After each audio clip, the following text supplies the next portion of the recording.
Hey, everybody, welcome to 20 Sides Every Story. We're going to be getting started today with our Spelljammer campaign.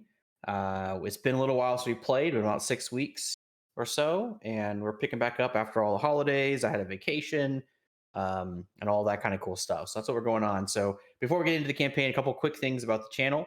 20 Sides Every Story, we are I don't really know how to totally categorize, I guess, actual play D&D tabletop role playing centered channel, but so we play D&D, we play DCC, we play things like Kids on Bikes, Call of Cthulhu, we do lots of different stuff. We're currently doing Old School Essentials on Saturday, which is how do the kids do the heart thing like this? Yeah, is this it? I got it. You did it. It's a fun little campaign we're doing the Saturdays, but generally speaking, we're playing tabletop role playing games. So if you like what we do, our style, a couple quick things. One, recommend hopping into our Discord.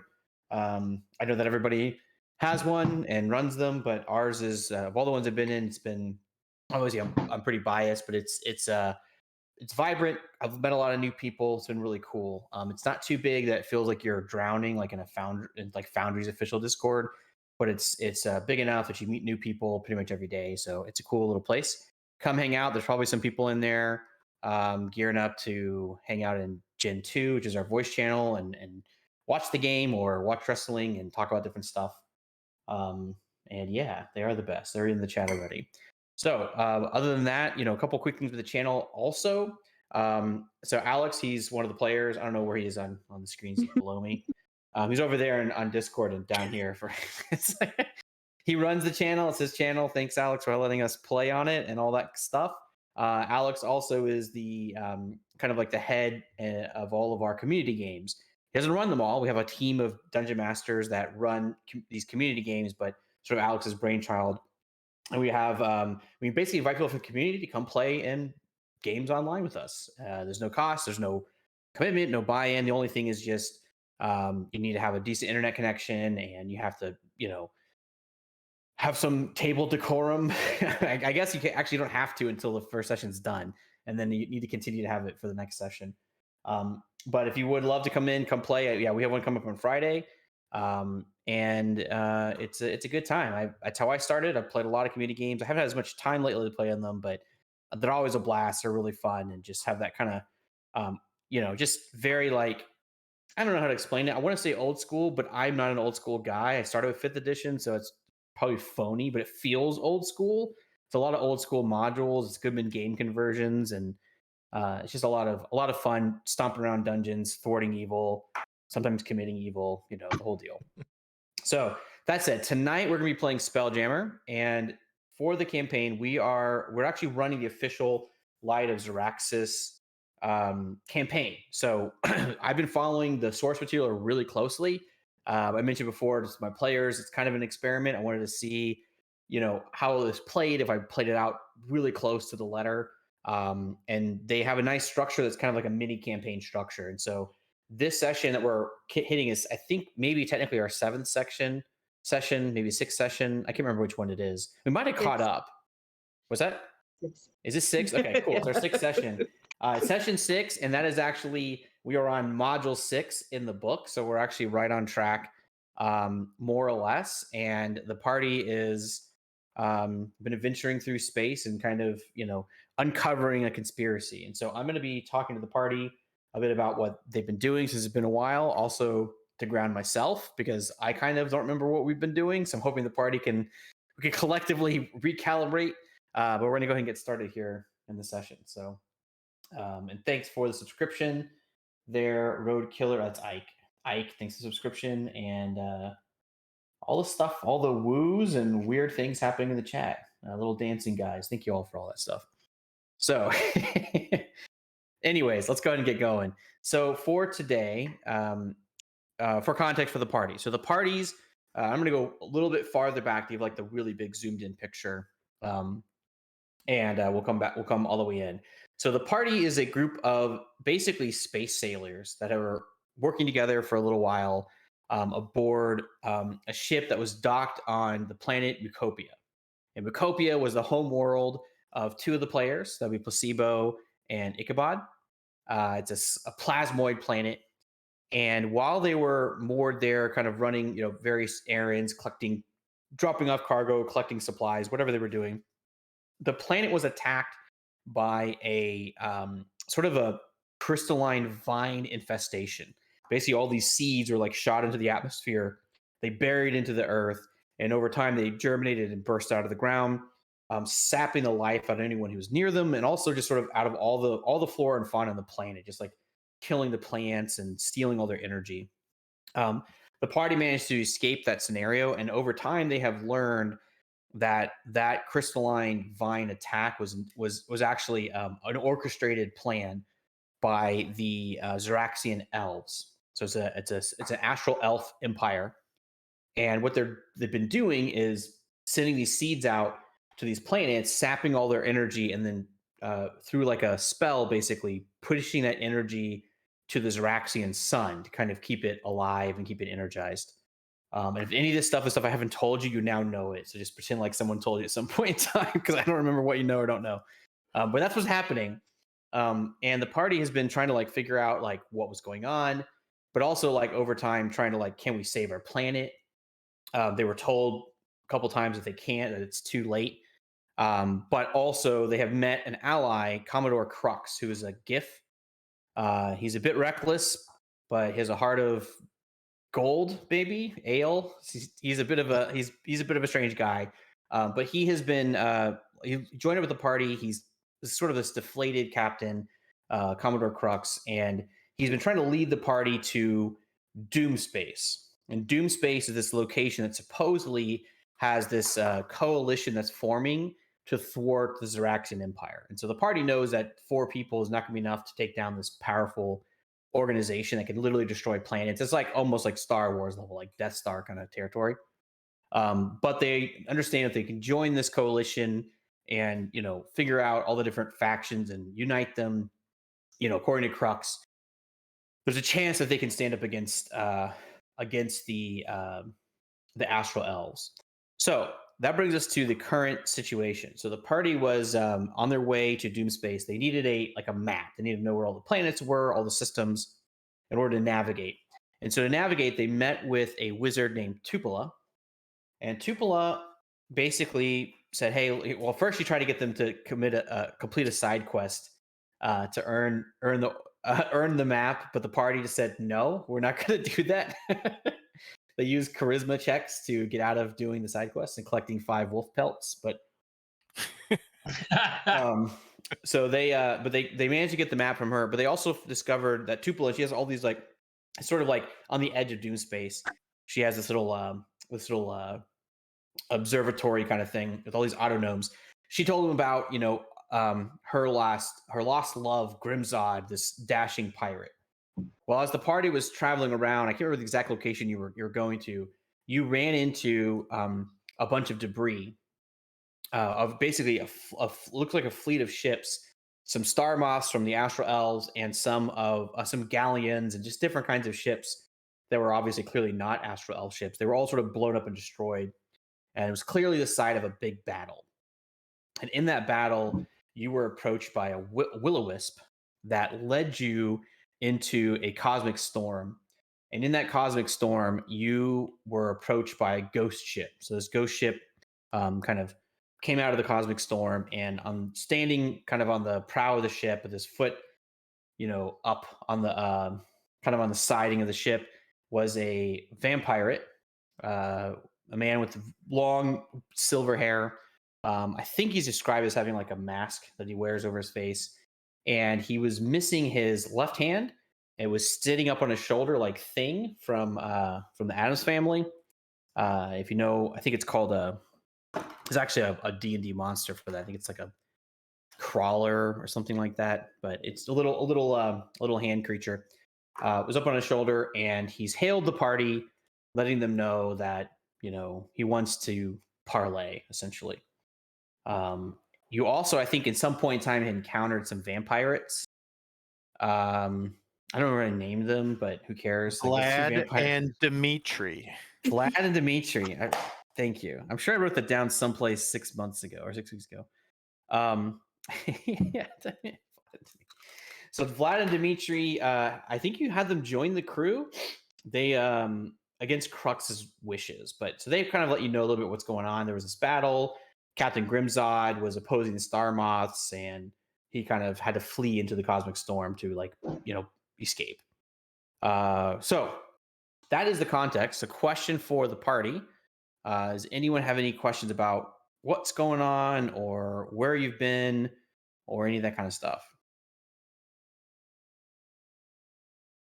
Okay. I don't. Cool. So good deal. So then a couple of things that you should know. So first of all, you're in the middle of a cosmic storm. So you're seeing purple lightning flashes, and there's like a kind of like a almost like a space anomaly, like Star Trek style clouds all over the place. The ship that you see before you that Grimzod is on, it is essentially, it looks like a galleon, but it's kind of ghostly. Like the sails are all tattered. There's a little bit of like this kind of like a decrepit ship aspect to it.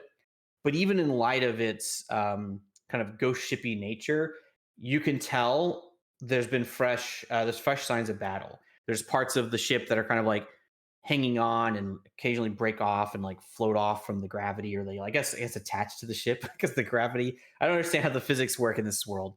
But it's clear the ship has been damaged recently.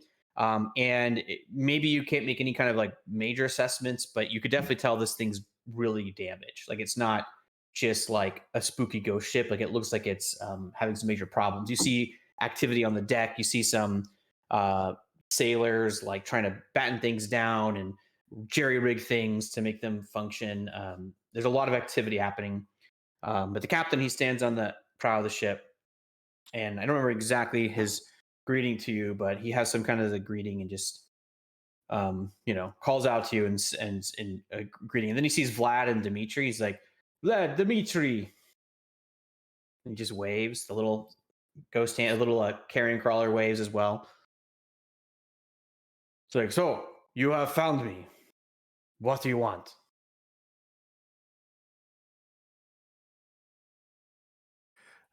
If memory serves, it was only a few hours to get here, but it seems like so much more time has passed. But if memory serves, you are part of a coalition against the Xaryxians, those certain sect of astral elves, and we are interested in joining that cause.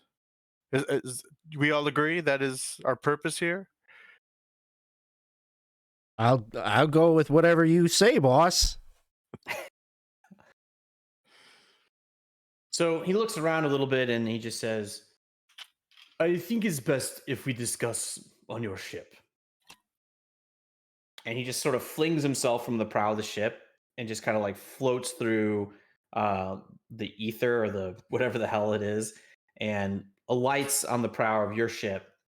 And he's got his little hand guy hanging on for dear life. And he says, listen, I'm sure you mean well, but we need to come to some kind of arrangement if you want to join my crew. So Join your crew or join the coalition?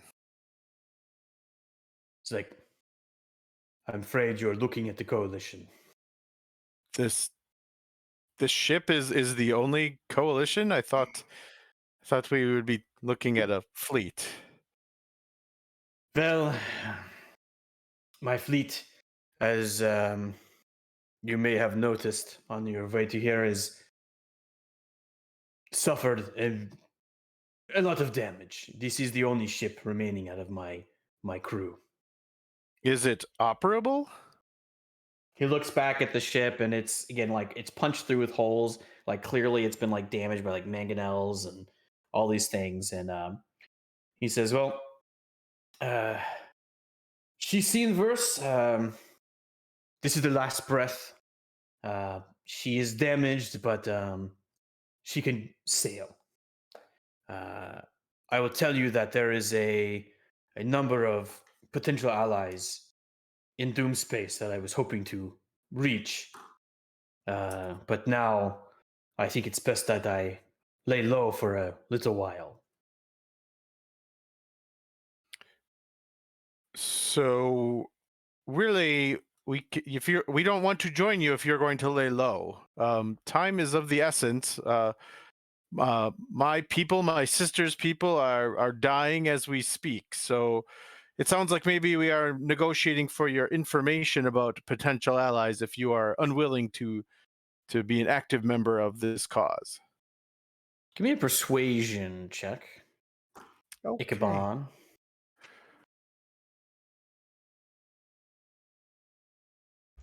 As I remember, Ichabod is quite persuasive. We'll see. 23. 23 is a very good number. God. Again, I mentioned that this session may go smoothly for the party.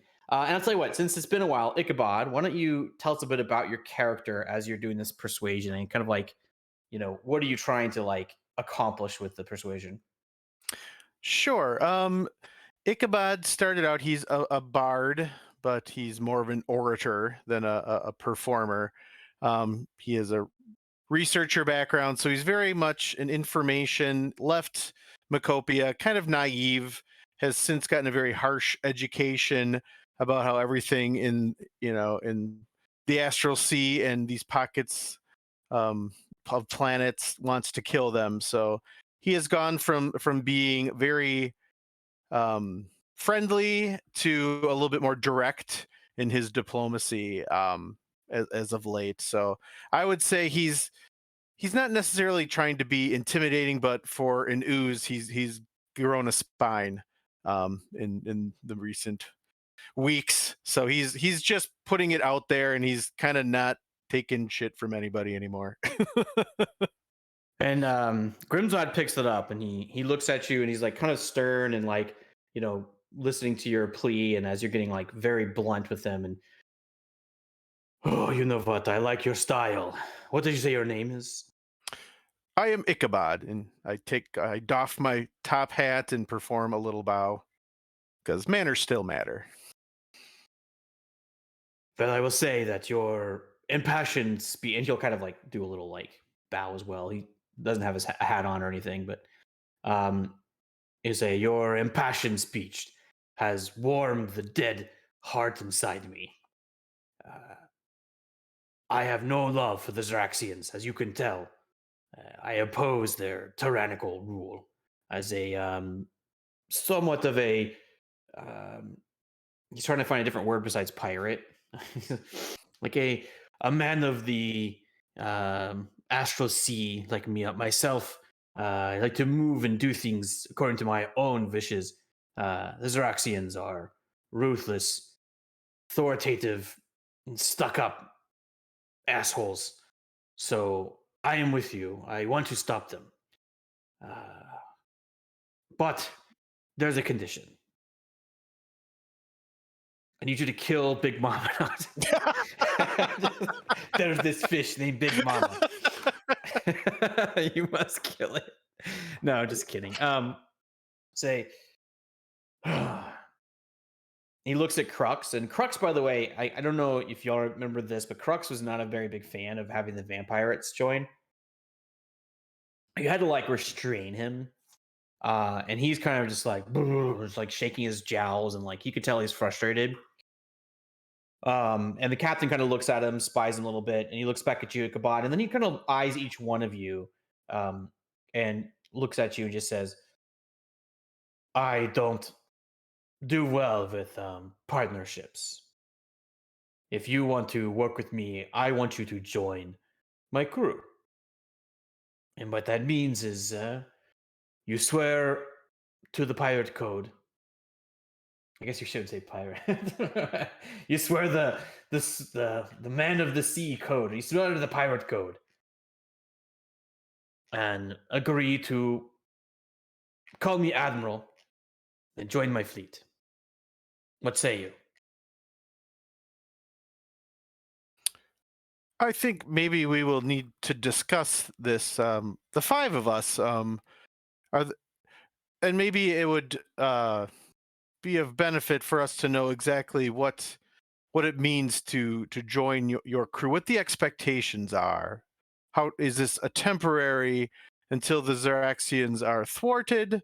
Is this a matter of a year or two? Is this forever?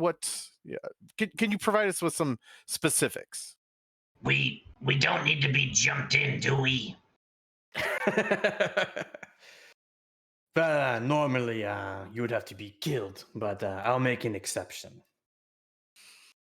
Yeah, like that's a no-go for me. Noted. Well, the pirate code is simple. There are 4 articles to it. And to answer your question about how temporary it is, I think for our arrangement, until we dispose of these Araxians, you abide by my code. And after that, we can go our separate ways. So, the code. And he kind of like pulls this like crusted like scroll from out of his pack with his one good hand and kind of like flips it out and like it drops. And he says, Article 1, don't eat each other. No crew member shall partake of another crew member's flesh or drink their blood. And he looks around at like everyone just to make sure that's registering. Okay. Article 2, no hymns. Many crew members, he's just straight up reading the scroll. Many crew members' ears are sensitive to holy praise. While aboard the ship, bards and other musicians are allowed to play only secular tunes. Article 3, coward's consequence. Those who abandon their post or shirk their duty shall be marooned. Article 4, no shipboard conflicts. All disputes shall be settled on land. And then he just rolls it up, pops it back in his pack. That and I am your admiral. You take my orders. You hear that, kids? No fighting on the ship. Crux is like fuming and he's like, you can't be taking this seriously. He's a vampire. We should throw a grenade at him. But the first rule was we don't eat each other. So I think being part of the code would be very helpful for all of us. He says, I won't be eaten anyways. I'm gonna shoot my way out of here. And he goes to get his musket. He's like very frustrated by the arrangement. This is the coalition, Crux. This is what you were looking for, no? No vampires. No, never. No vampires with the coalition. Grimzod is doing his own thing. The coalition is, and he like refers back to whatever planet y'all originally going to. I can't remember which one it was. But it's like, this is just some shambled up pirates. And Grimzod looks at when he says that, and there's like a little twinkle in his eye, his dead cold eyes, and he'll say, well, we may just be some pirates, but we have a secret weapon. And if you work with us, maybe I'll share it. Well, I think we've learned what your terms are, and I think the 5 of us will now weigh the pros and cons and come back to you with an answer shortly.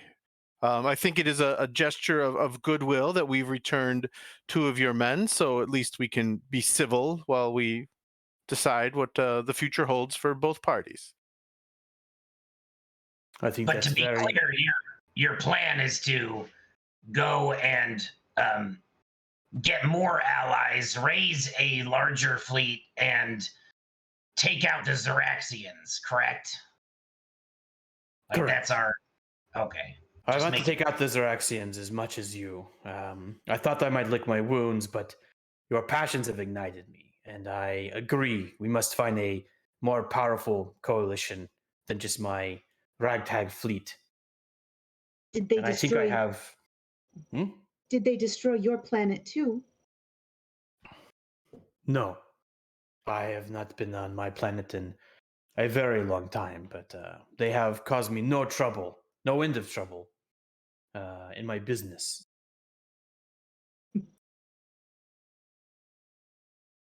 And you get a sense too, like wait for me. you get a sense that he's like almost just like distasteful of authority in general, and the Xaryxians are kind of like this, like like almost like a Nazi state. Like they're just trying to enforce their will on everyone, and he just doesn't like it. Do we get any sense of? I mean, he seems very confident, but we know he's just suffered a great defeat, lost ships. He's really an admiral of one almost derelict ship. Do we get any sort of sense of how much strength he really still has? How much how much power he has, like, remaining? Give me an insight check. All right. That's a good question. Bars, man. 18's good. So I mean, it's not detect thoughts necessarily, right? So it's just an insight, Right. but your read on the situation as an orator and someone who this is like your forte, right? Like understanding how to conversation, argumentation, rhetoric. He seems confident in a way that doesn't make sense with the situation. Like he seems overly confident. In fact, you maybe interpret that his initial sort of like brushing you off is almost just that, brushing you off. That he really had no intention just to lay low. Like you're kind of like piecing that together, but you definitely get the impression that he's definitely confident, more so than his ship would give you indication. He may be holding something back. Do we see, any crew members from where we are on our ship? Like, would we get any sort of sense of how many warriors are about, or was he just standing up there by himself? There were definitely several, what you probably would guess would be vampirates. There are definitely several vampirates wandering around on deck. Like I said, like doing things. I don't know that you could. I guess give me a perception check. You're trying to like size up the situation. 15. Okay. Yeah, you could tell that there's at least a half dozen people on the ship, on the deck of the ship. Currently, you would cite that.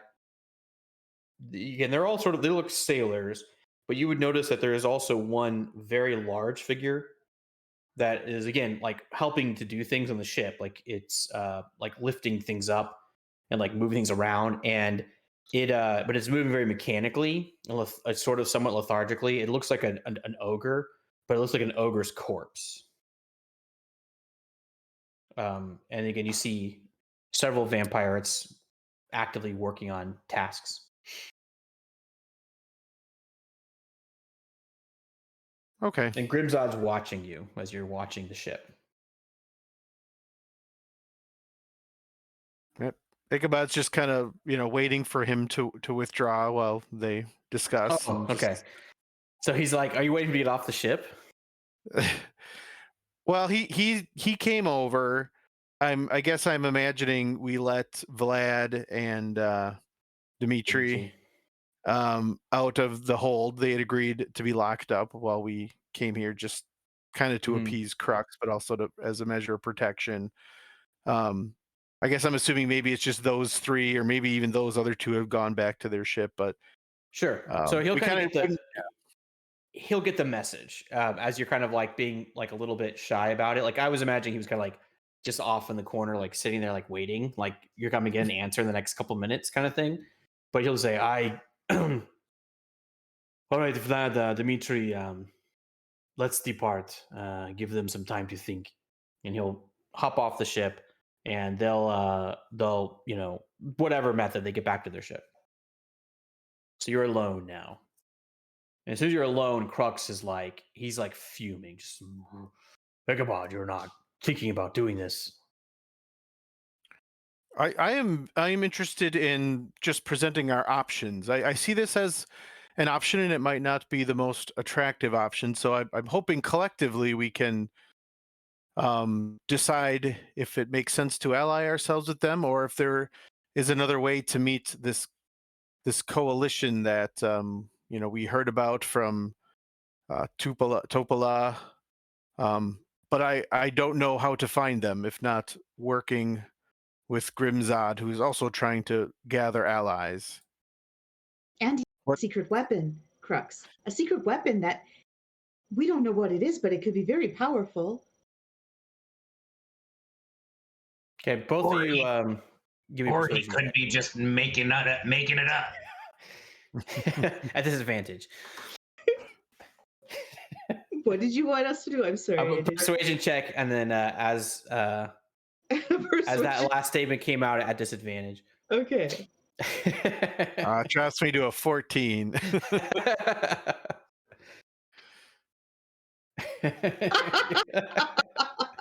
Placebo, you're just like you're helpfully chirping, and maybe you're even distracting Ichabod a little, but actually a 14 is sufficient. Crux will calm down for a moment.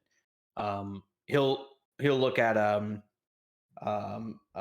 Koraz and sort of like, it could be a lie too, but I'll let you decide. I'll trust in your judgment. And he'll sit down and just kind of like, he starts to like look for like a where either he won't sit down, he'll go in and like look for a drink. Does that mean he will swear by the code if we do? Do you ask him that? Well, he's one, so I'm asking my friends what they It's an interesting situation because we are on his ship. But if we leave, just to point this out, if we leave, he's got no Spelljammer. That is true. He is. So without me right now, he can't go anywhere. So whose ship is it? No, I'm just kidding. That's right. But we can't. He's kind of got to go with us, or else he'll be stranded out here. We partnered with him first. It would not be fair to just abandon him. Yes, both he and Grimzod wish to defeat the Xaryxians. With Crux, we have a ship that is his. We have one warrior in the form of Commodore Crux.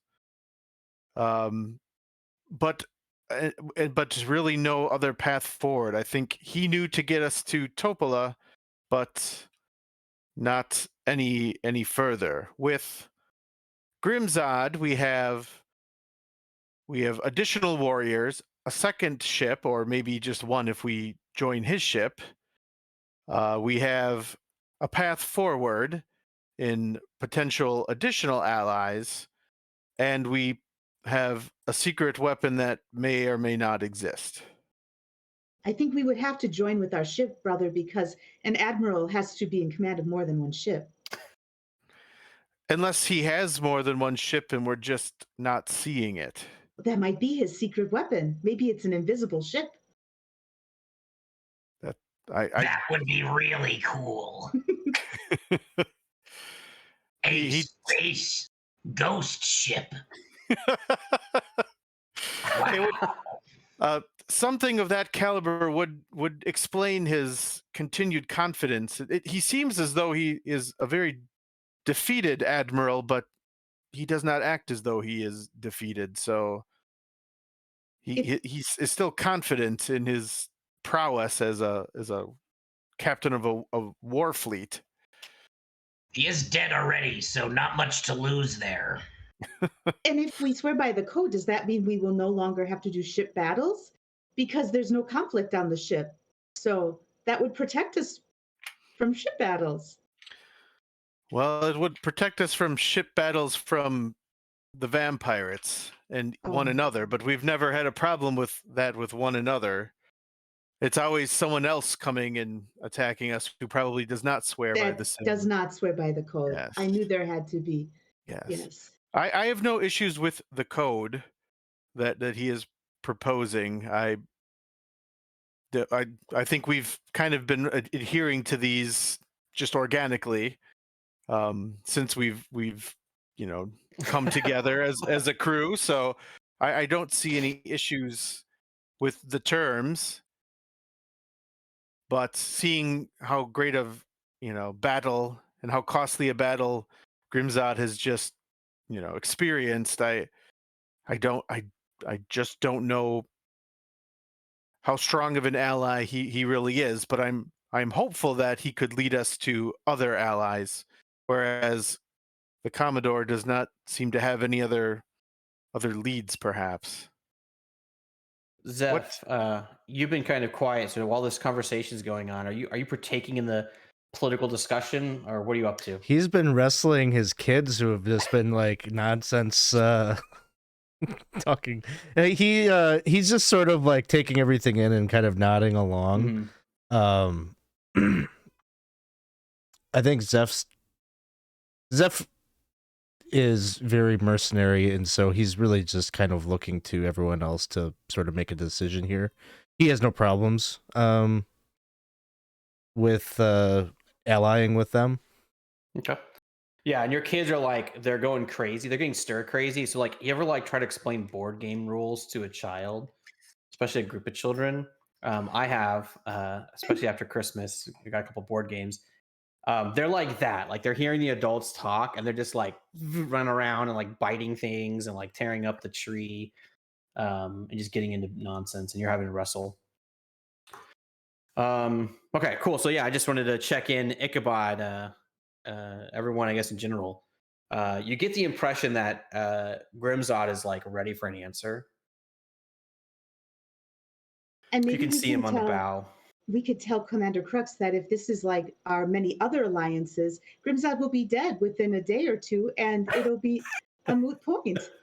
Right. I do think it is worth relaying to him that his odds of survival increase the more crew that we surround ourselves with, because other than the four of us, and even with the four of us, we tend to spend a lot of time on death's doorstep.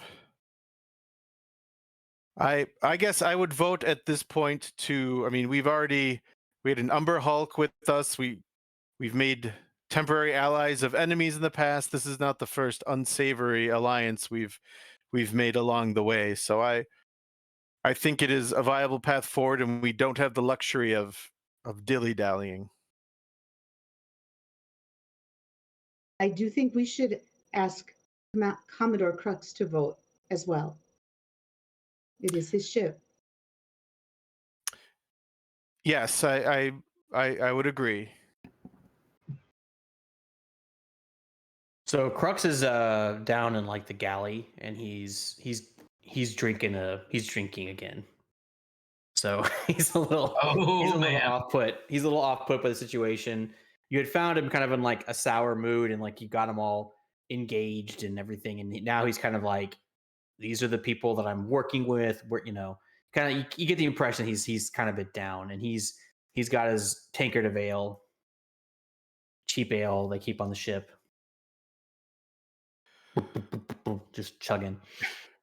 Commodore, you have led us to the first of many allies. You are being very successful in helping us form an alliance. He looks up at you with bleary eyes, and you almost think it almost looks like he's crying, maybe. And he'll say, I appreciate the kind words, but I know the Xaryxians are a worse evil than vampires even, but does it have to be vampires? If I have learned anything over the past month, it is that the universe seldom gives us what we wish we had. So we must make do with what we are given. We have made allies of many and have seen them fall.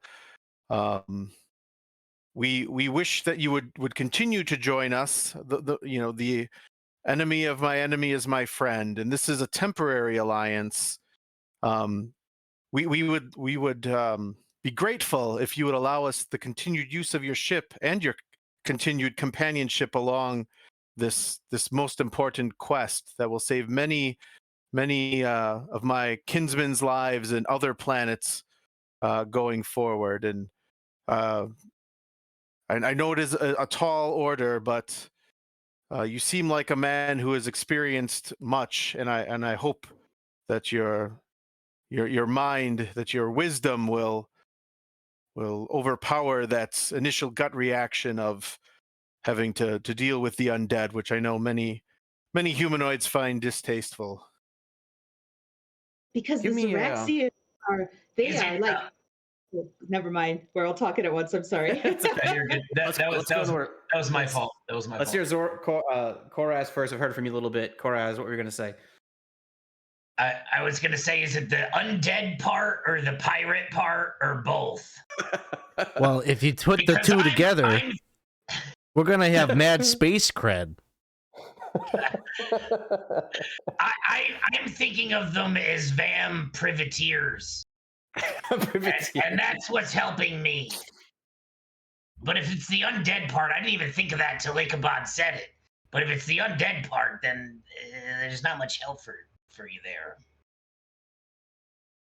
And then Placebo, you're going to add. I will add on to what you just said. I think it is worse to make an entire planet dead than to ally with somebody who may be undead, right? Because if the vampires, they only maybe use a few people in helping themselves stay alive, but the Xaryxians are sucking the life out of the entire planet, and not just ours. Yeah, So so we I should have have some life suckers of our own. Might be a good balance things out. Yes, I got a question. Go ahead. Fight leeches with leeches. So I have a DM question. I was reading this and I don't remember the ruling. What's the protocol for group skill checks? Because I'd like to do a group persuasion check. I think it's like you average it. Is that the idea? Yeah. Okay, let's do it. Each one of you roll a persuasion check because I want you to all contribute and we'll average it.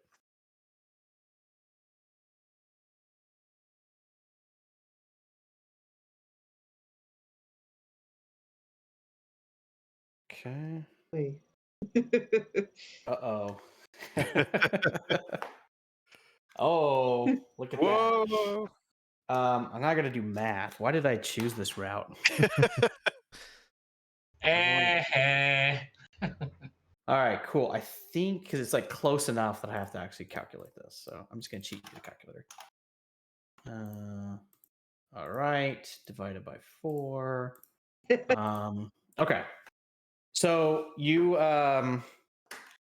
give you kind of like are working together to like cheer Crux up, and he looks up at you and he kind of like he looks to Ichabod, seems to be nodding, and then he looks at Placebo and he kind of like gets dejected, and then he looks up at Zeph and he's like even feeling worse, but then he looks at Koraz and he kind of gets back up again. And he's like, all right, he slams the mug down.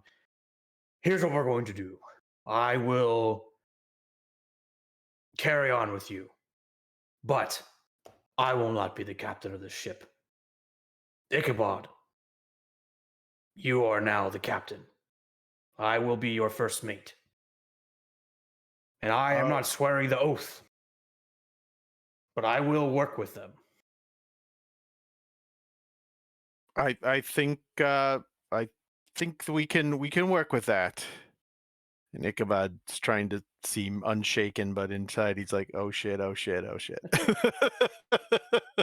The one who has the least amount Yeah. of space experience. At least one time on his ship is. Yeah, he's like, I will do this for my people. He always saw himself as sort of an ambassador, and now he's like, okay, this is what it means. I'll do what I have to. Well, we will present our answer to Grimzod. You don't need to be there, Crux. I think maybe this alliance will work best if we keep you keep some distance. We can be allies, but you don't have to be fast friends with Grimzod and his crew. Certainly. And he takes the mug and he dumps the rest of it out and puts it in the sink or whatever the heck they have in a galley. And he's like, agreed. I'll go check on the cargo. And he kind of saunters down to the lower decks. And thanks for the follow and for the cheers out there in the audience. Poncherider. 1389. Nice name. Let's do this then. So Grimzod is going to come back to the ship. He's by himself. He's sent Vlad and Dimitri down, and doesn't even have a weapon on him. He's just kind of like there. He's got his little hand, but he'll land on the deck and just wait for you to come approach him, and eventually when you do, he'll just say, it's like, Val, have you made your decision? Yes, we have. We agree that in order to defeat a greater threat, we will pledge our fealty to you as Admiral of a fleet that at a glance seems to be merely 2 ships, but 2 is better than 1 each going at this greater enemy separately. I have been made the temporary captain of this ship. Crux will be my first mate. He will defer to me, and so on his behalf, I and the rest of us will follow your articles and follow your orders until the Xaryxians are destroyed. And the rest of you, do you agree and swear by the oath? I think the oath is very reasonable. I like it. I definitely swear I will not eat you. I will agree. And what about him? And he points, and you see Mr. Flinch. He's sitting over there, and he's like in your company, and you're kind of wondering, like, why Mr. Flinch is the Hadozi, the actual first mate, who has been kind of conspicuously absent, and not really helping that much. Like, do you swear? And Mr. Flinch kind of has like this. He's like, normally when you see him, he's like smoking a cigarette or a cigar or a pipe or something, and he's kind of like, reading a book, like some sort of like depressing, cynical philosophy. And he's just kind of like not lazing about necessarily, but just like not all very present. He's just kind of in his own little world. But he's just sort of like standing there staring at Grimzod. And anyone with a passive perception over probably like a 12, because he's being called out, you'll notice that his eyes are really glassy. And he starts to like kind of slowly walk towards Grimzod. And Grimzod is kind of like, giving him like a, okay, all right, what's going on here kind of look. And you hear Captain Mr. Flinch start to talk, but the voice is not really his voice. Like, he doesn't have his accent, and it's a little high pitched and raspy. And it says, so it comes out and it says, Captain Grimzod, you have led us to such amazing victories over your tenure as captain. But I am afraid that time is over. We are no longer serving you. And Flinch kind of like jerks, and you see this spectral figure rise out of his body. And it's this ghost. It sort of looks like a tiefling woman. And she just kind of cackles and then disappears. And right when that happens, you see the last breath start to like turn and starts to like fade into the cosmic cloud. Was that the Phlogiston Spectre? I don't know. I think, yes, it was. After them. It's the Phlogiston Spectre. He looks at you. He's like, oh, no, the Phlogiston Spectre. No, you fools. That was my first mate. That was Agony. She's a ghost, if you couldn't tell. She always, well, not always a ghost, but you had her as a first mate as a ghost. He looks at you deadpan. Like, yes, I kind of have a theme going for all the crew members. Just wanted to be sure. Oh wait, so, they just mutinied you? Is that what happened? So now we're back to one ship again? No, we're going to chase it down. The secret weapon's on board. We have to get it. Well, maybe have a Vlad and Spelljammer. Dimitri, we saved them. They might help us. Yeah, it's like they're probably not even looped in on the mutiny. It's like they're probably in the brig. Well, let's Right. go. So yeah, I'm gonna run to the helm and head after them. And before you do that, Koraz, just because I want you specifically to be part of this, Grimzod says he's like he doesn't like stop you or anything, just kind of like while you're running going down. He starts to draw like an arcane figure on the deck of the ship, and the ship you feel like this if you've ever had experience of an invisibility spell as a player or as a character rather, you feel that now. If you have never experienced one, you feel kind of like this, almost like this ethereal nature. You can see everything around you, but you have the sense that you're somehow obscured. And Grimzod will explain that he's cast invisibility on the ship using his vampire sort of like invisibility abilities, which basically a vampire captain can like make a ship turn invisible. It's how he escaped in the first place.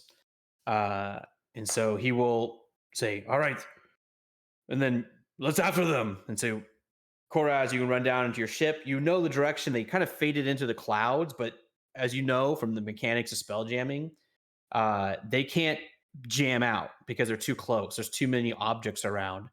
So it is time to hunt. So before we go into this, we're going to kind of basically do a chase sequence of some sort. It's really more of like a like you ever watch like I always go back to like Star Trek. To me, it feels more like a Star Trek thing where like you're like hunting through something in like all the asteroid field, like that kind of a deal.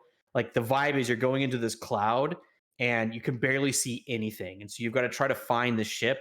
And there's really not much. You can't just like look and see it. You know what I mean? Like you're gonna have to like get really close to it to know that you're on it. So that said, anything y'all would like to do to kind of like assist that process?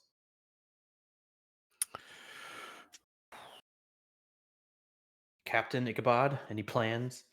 I'm looking at my I'm looking at my abilities to see if I have anything. I mean, other than a motivational speech. Let's see. Does the other ship have like sails like ours does? They're tattered, but yeah, there were some sails. I wish I put a picture of the ghost ship. It's like it basically looks like a ghost ship, like you imagine a ghost ship looks. There are sails, there are holes in them. There's holes all throughout the hull, but a lot of that is fresh, not just because they're a ghost ship. Yeah, I think Koraz is just gonna like, since he's flying or whatever, and I guess he has some kind of perception of space, right? He's gonna do like some Jedi stuff and reach out with his feelings as best he can to try to feel the other ship. Yeah, so it's kind of like the flump that could do that in the very, very beginning. Like he could like kind of sense things happening. So I'll tell you what, give me an Arcana check, DC 15. Okay. Using the Force. How about the rest of you? Oh! Oh, wow. Nice. 19. Nice. You have a plus 0. That's right, because you're sorcerer. Not even fair, but it's okay. I think Placebo would stay on. Well, if I'm on deck, well, I would be looking for signs of movement in the clouds.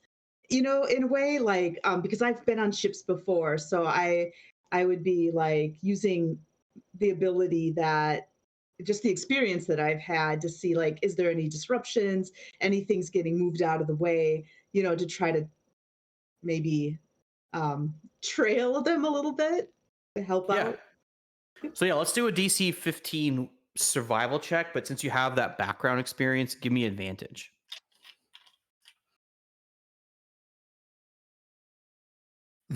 Oh, that was good. I don't know which one came up first. I would like to look. Did the advantage help? It did.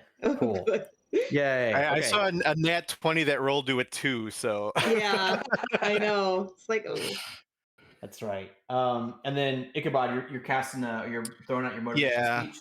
I know it's not gonna do us probably a whole lot of good in the short term, but it's what Ichabod would do. He's Yeah. like, I'm captain now, and I'm gonna, of course, have myself and 3 companions, and then the 5th creature I'll choose Grim, what's his name, Grimzod, Grimzod. and yeah, so we all get 5 temporary hit points, and then we'll have advantage on any wisdom saving throws. So if we do get into a scrape, that might become relevant. But yeah, he basically is just trying to get everyone all amped up and be vigilant, and this could be our chance to get the secret weapon, and he's just really trying to yeah, play the part of captain. Yeah, that's great. And so I would have given advantage to any of those other roles, kind of like, play off the role play aspect a little bit. I think that's cool. I mean, even if you didn't have the motivational space, especially since you have it, like you're motivating, you're the captain now, so you're motivating the crew, and everyone's kind of like whoever's. I guess it's probably Flinch who's like very confused what's going on. He snaps too, and he's like helping to like navigate and be a lookout. And Crux is like he's actually supporting the situation. Like we're gonna catch this ghost ship. Grimzod is barking out some kind of orders. He's really kind of just more like, I can feel it. We're very close. We are invisible, so we have to think. How do we want to pounce on this wounded animal? And he's kind of like trying to get you all like geared up after being motivated. And then what we'll say is like, I think that's enough to say that you basically find the ship immediately. Like you both rolled really, really high. And I would say like you pull into the cloud, and the first 10 minutes of searching, there's a mix of Koraz kind of having this like almost like this premonition. You have this premonition of seeing the ship, and you see the Phlox Inspector like controlling the ship, like this gigantic force just pushing the ship in a certain direction, and you just like veer the ship over. Right at the same time, Placebo, you're kind of calling out that you're seeing some like dust cloud distortions and like confirming that Koraz's gut instinct is right. And it's not just like him having a psychotic episode. Not this time. Not this time. Could be a coincidental psychotic episode. But you push the ship in, and you find yourself staring at the last breath, and we will activate this. And who all gets 5 temporary hit points? I guess let me know when that map loads. I forgot to preload it. I got Load it it up. already. I also have it. Nice. So we get 5 temp hit points, right? Yep. Okay. So your ship is currently invisible, and you're kind of coming across the front of.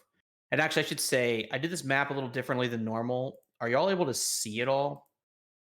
Yes. Yeah, there's a Okay. upper left corner that seems to be in a black box, but Cool. I see the rest of the map. That's great. That's intentional. Okay. Can you see the ship? I see 2 ships. I see our ship, and I see what looks to be a ghost ship, perhaps. Okay, cool. I have the I think like a smaller circle of like 100% view, and then the rest of it is like darker. Yeah. Got it. But everything's, I can see it. Okay, cool. Yeah, I'm using a new plugin that I don't know if it's going to function. We're going to see how this plays out. If it doesn't, then I'll just reveal everything. But it sounds like it's working so far. It's hard to tell because I can't see what you're seeing. Unfortunately, there's this really cool plugin, or I guess module called Simple Fog, but Simple Fog broke with the new update. So I'm trying to make this work. It sounds like it's good. So here's what I'm going to do. Since you all have the advantage, I'm actually going to reveal every single creature on the deck. So on the deck of the ship, kind of up in the forecastle and the stern and all that, you see several vampirates, and you see the ogre. And again, Ichabod, you kind of already picked this out by like observing. And they all seem to be working in concert. Like there's not any kind of a scuffle. Like whatever mutiny there was, the loyal members are subdued or dealt with. Hopefully somewhere on the ship, maybe not. Regardless, this is the crew that's on the top, and you and Grimzod will call out and just basically say like, we have to get onto the ship. If we get onto the ship, we can take it back and at least get the weapon. I don't care about the last breath. We can keep this beautiful ship here, but we need to get what's in the brig. It's in the brig. What deck? What level of the ship is that? The second level, below deck. What is the secret weapon? If one of us makes it down there and the others are fighting on deck, we need to be able to identify it. We're invisible. We can just walk on the ship and take it if we sneak, guys. Well, as soon as we leave the ship, we will become visible again. Well, damn it. And if I leave the ship becomes visible. Oh. Well, then we really need to know what it is, because you should probably stay. No, I am going. And he's like, he gets like umbrage at that. You can tell he's angry. He's like, I am getting my revenge. Maybe on those- Mr. Oh, sorry. They forgot the third article of the pirate code. Maybe Mr. Flinch and Commodore Crux can fight from here. I'm not sure how far Crux can lob those grenades, but they can maybe provide us some cover while we try to run in and get again. What is the weapon? What is the prize, Admiral Grimzod? It's in the brig. It must be a person. He looks at you. That's all I will say. Better you don't know if you get captured. It's Winston Better. I knew it. He just gives you a quizzical, like crazed look. So, and basically the situation, and you can kind of ignore the map to some degree. I'm just giving you the map so you have a sense. You can comfortably pilot the ship however you want to get your angle of attack. But you would know that short of like blowing the side of the ship apart, you're gonna need to go to the top deck. Like there's holes throughout the deck, but they're not like comfortable person size. You know what I mean? Are they Like, you could are they fight your way comfortable for an ooze to ooze through? Completely, for sure. An ooze could go through, for sure. Yeah, I'm thinking we have some people get on the top deck, create a distraction for Grimzod and somebody else to go for the prisoner, and then have some kind of signal for them when they get up and out, and then we all protect and run out or something to that effect. I think that is a wise plan, and if we focus on Agony the Ghost, there is a chance that by defeating her, the others may be more likely to throw down their weapons and return to the service of Grimzod, but that might be too optimistic to be true. But I think maybe that at least if we all focus on the same foe, we can show a great show of strength. Yeah. But I agree. My sister is fast, and she can, like all ooze folk, squeeze into tight spaces. So I think she would be the perfect one to try to breach the brig. If she runs in any trouble, she's got all those pseudopods doing flying too. So If you want, I could cast Pass Without Trace on you if you wanted to try to get in and get out without being spotted.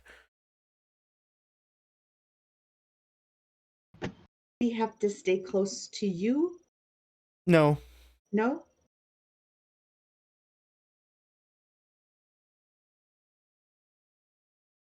Well, I will do what I do not know who to follow, the captain or the admiral. I'm very confused with all the people in authority, but tell me where to go and what to do, and I will follow orders.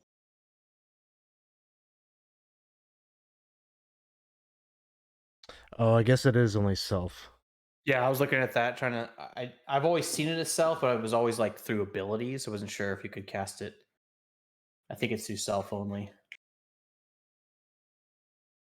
Yeah, I feel when I play a ranger and cast that, anytime people walk away from me, they're That's no right. longer covered.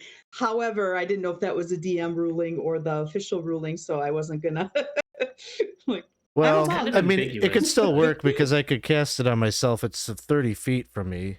So if I Mhm. was clinging to the side of the ship, like, it doesn't look like the ship. I don't know. It seems like that range might still Certainly, work. if we all board together and you use that skill, if it can be extended, at least it would help in the short term. But I think we hit them with a surprise round while Placebo slinks down to the brig and tries to free whoever is in the brig.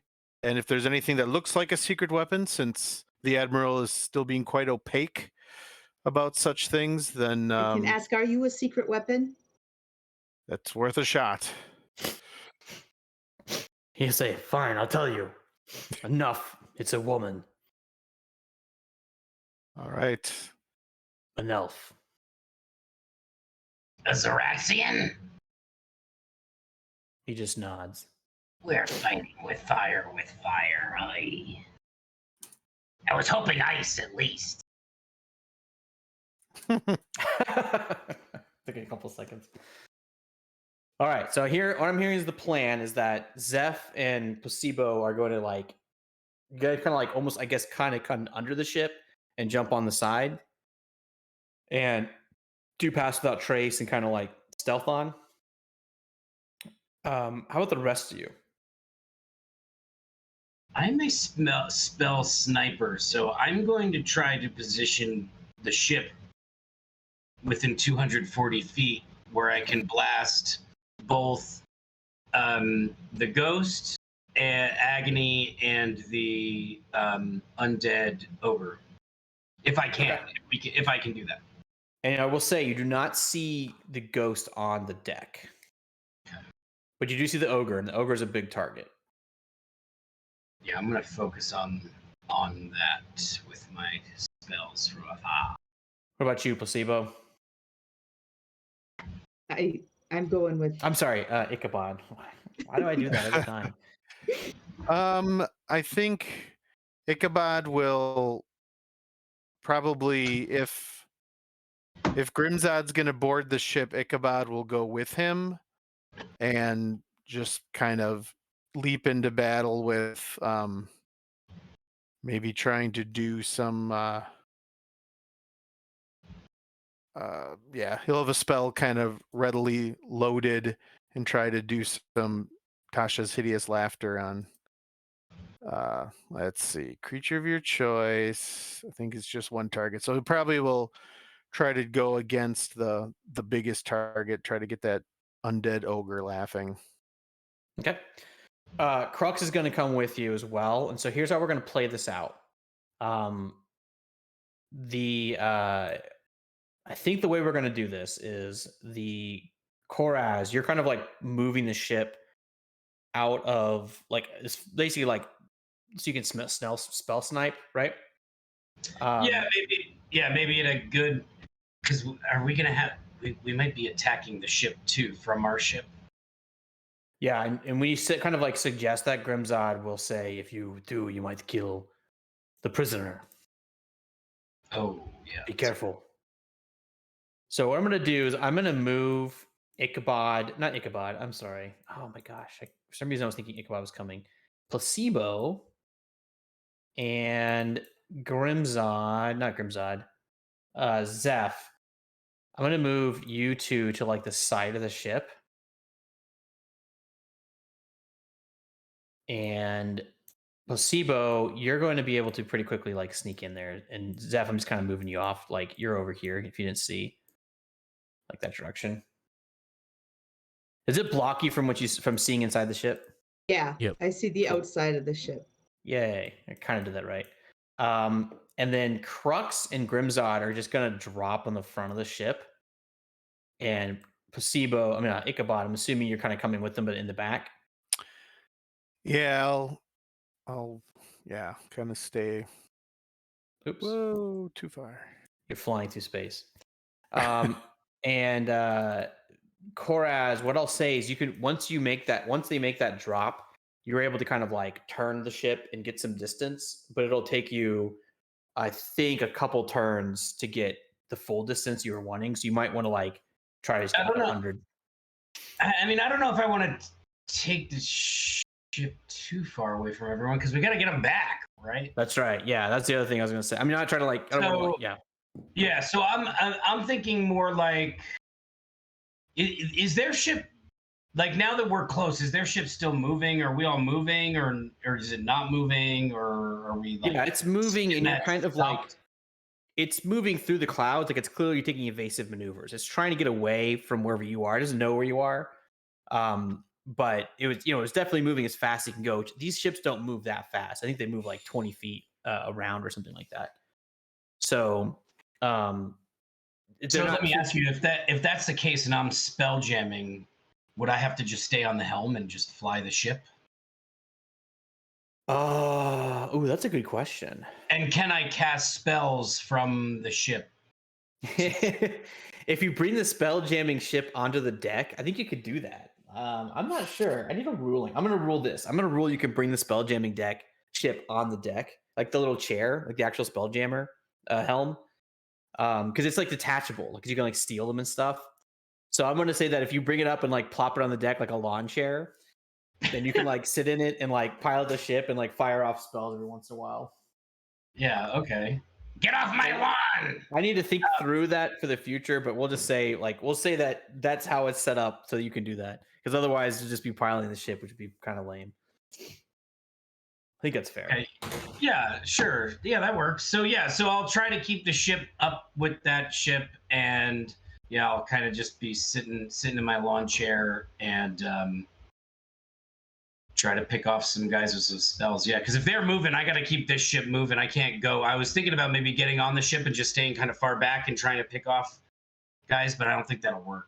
So, yeah, you're gonna have to stay in the ship and take advantage of your spell sniping. Yeah. All right. So here's what we're gonna do. We're gonna get everybody into initiative,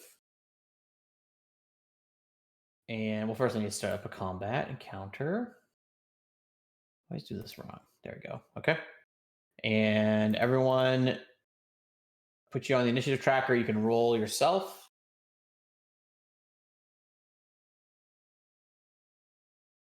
You can also roll from D&D Beyond, whatever. Oh my gosh. Oh lordy! A lot of purple dice. Oh my goodness. You have to some be of those kidding. I saw all those threes, and then I was like, "Oh, so I'm not going to roll a 3." Oh, what? That's right. Yeah. Are they all showing up on the combat tracker? They probably should. Oh, well. Looks that way. I mean, there's a lot of names on the combat tracker. It's funny which ones are hidden, which ones aren't. Oh, you know what? That's because I unhid a bunch of them, so that's fine. Okay. Yeah, that makes sense. Okay, cool. I'm down with that. All right, so let's go ahead and get going. And I've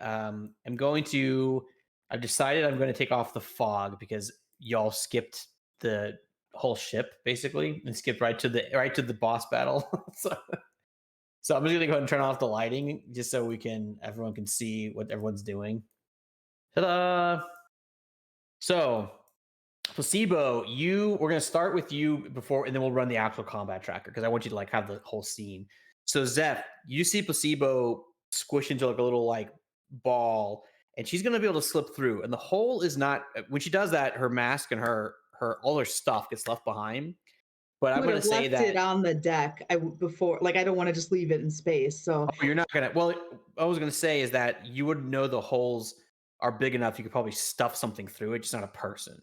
Oh, okay. So if you want to try to like take advantage of like the physics or have Zeph help you, he can hand you your stuff through the hole. Does that make sense? Like I'm not like that. Yeah, I'll put it in my bag and just push this through when I get through. And so when you slip through, you're going to see a couple things. And so first of all, you're going to see a bunch of coffins.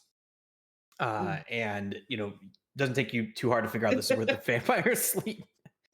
Put 2 and 2 together. Give me an insight check. But anyway, you see a bunch of coffins all throughout the deck. In the center, though, you will see that there are several barrels with little green flame symbols on them. You're a traveler. You've been on ships. So you probably know that this is wildfire, which is extremely volatile and dangerous. You would also notice that there is. Let's see what else is in the center here. Hold on. Yeah, I think that's really pretty much it. Yeah, it's just a bunch of. It's just all these red. Actually, these are all a mixture of like kegs of alchemist fire and just some generic barrels. So I got it backwards. The red ones are actually the alchemist fire, and these are just some generic barrels. Actually, these are. I think they're all just like the. I think they're just like artist interpretations. Just a bunch of barrels of fire. Just it's explosives on the ship. In the middle. In the what's that? What's the thing in the middle that looks like a tree trunk? I think that is a tree trunk. I think it's just like a little like table thing. Oh, I see. They have one on. When I scroll out, like it might just be mast. Oh, it's or the something, mast, right? That's Yeah. what it is. Okay. Yeah. I thought it was a table when I first saw it, but it makes more sense as a mast. Okay. And then on the other far side, you will see a makeshift, like a very simplistic brig, and you'll see the staircase that kind of goes up. And at that point, we're going to run our combat. So, and I will say, for the sake of the fact you're invisible, you all get a surprise round. So, Ichabod, you're actually up first. All right. So the undead ogre is too far for Tasha. So I am actually going to use bonus action unsettling word on him. Okay. Within 60 feet. Unsettling words. So I'm going to use that. Creature must subtract the number rolled from the next saving throw before the start of my next turn. Interesting. Okay. So I don't know why it's giving me an option for damage, but maybe that's just the roll. So I'm going to click it. Yeah, I think that's probably just the roll. And it's a 3 from the next saving throw. Yeah, so if he has to do any sort of saving throws before my next turn, he'll have to subtract 3. And then I'm going to cast Bane on the two vampirates that are within range. Cool. So basically Nice. just trying to nerf them as much as possible before my allies attack. All right. They both pass. Does it meet to beat, right? You're a 14 charisma, is that right? Yeah, they both met the. So they're like DC. working on some rigging, and they just see like this ooze guy come down. Who's like, you're like yelling, like, what are you saying to the ogre to like unsettle it? It's an undead ogre. Like, I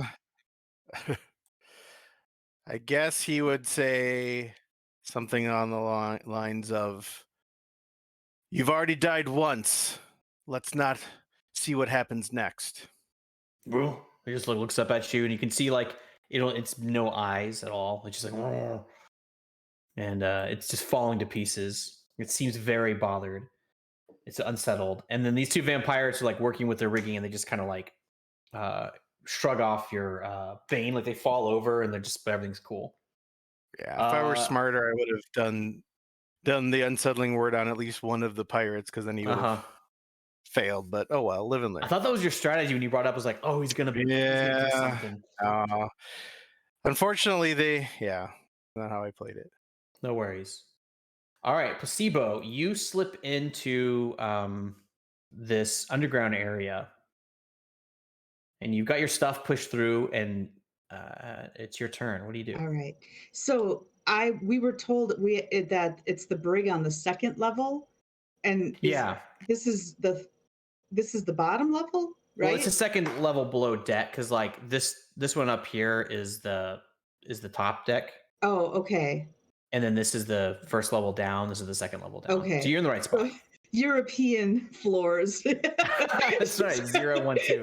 Right. Okay. I just wanted to make sure I was where I needed to be. I will say to Zeph through the porthole or whatever I came in on that there's a lot of explosive material down here. Don't tell Koraz. Oh.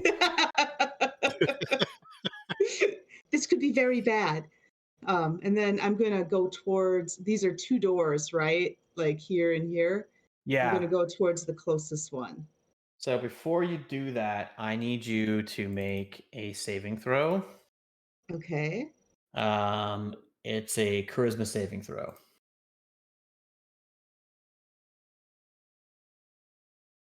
It's a DC 13. Nope. Uh-oh. No. Man, All right. and I even have a bonus for charisma, just not very good rolling. So as you kind of like wander through, you're like looking at it, you're fixating, then the ghost appears and just takes control of you, and you feel your body like you're still aware, you have awareness of your surroundings. Let me go ahead and actually roll this so I don't lose track of this being used. Anyways, you have like awareness of your surroundings, but your ooze body is not doing really what you want it to do. It like stops short of the door. You will see in there is a young elvish woman who is asleep and, from your impression, unconscious, because there's a lot of noise going on. Well, that's not necessarily true. She could just be sleeping, but regardless, she's sound asleep.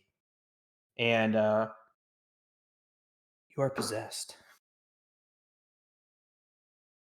And that's probably all I can do. I think so. I don't. I've never possessed anyone before, so I kind of thought that it would not work, but I was gonna put the frightened condition on you. And so I guess the ghost has actually disappeared. So Zeph, were you watching anything in there? You know what though? I don't know I'll if tell you what. I'll tell you what. I forgot you had passed without trace on placebo, because that was the whole concept. So will you give me a stealth check?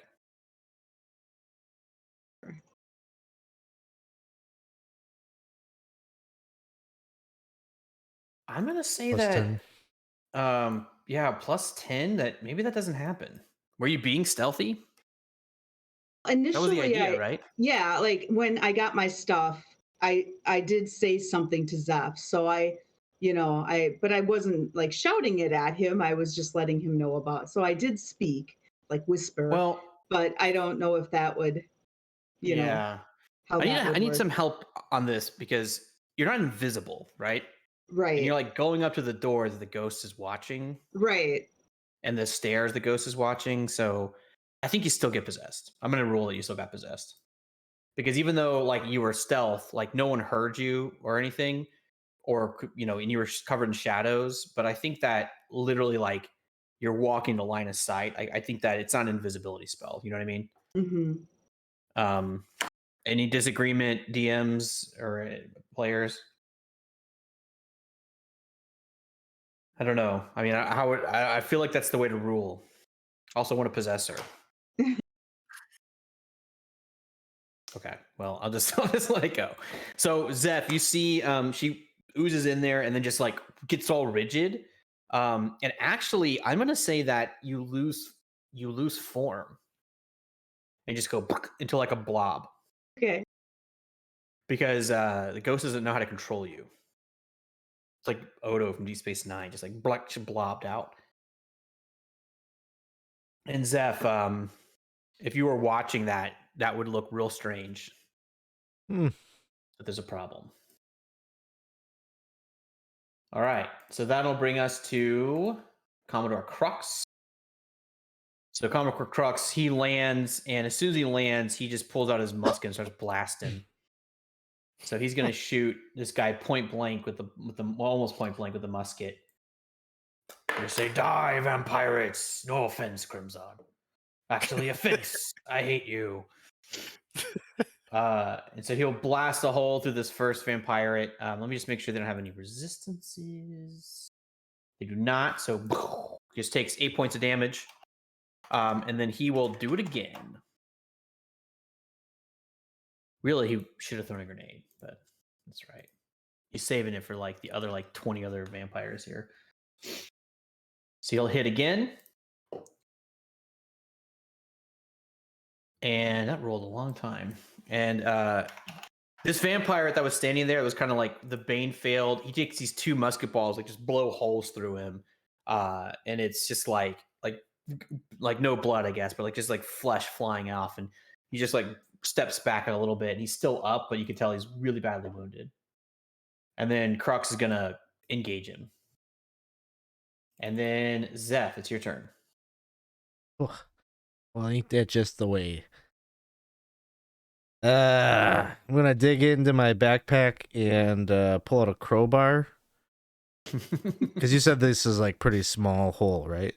Yeah, like it's not person size, but it's like cannonball size, you know. So like it's been busted. If I can't fit through the hole, I'm gonna try to bust up some of the boards around the openings. Just try to make a size that I might be able to step through. Sure. So give me athletics check with advantage because of the crowbar.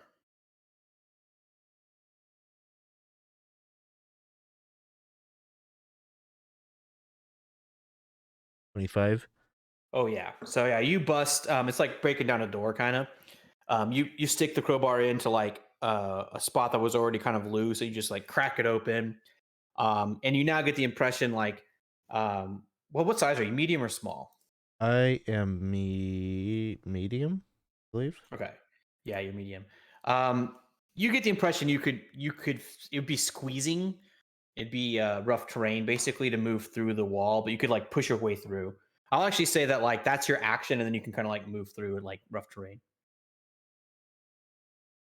Attempted token movement collides with at least one wall. Okay. Oh, lame. That's 10 movement there. Yeah. 10, 15,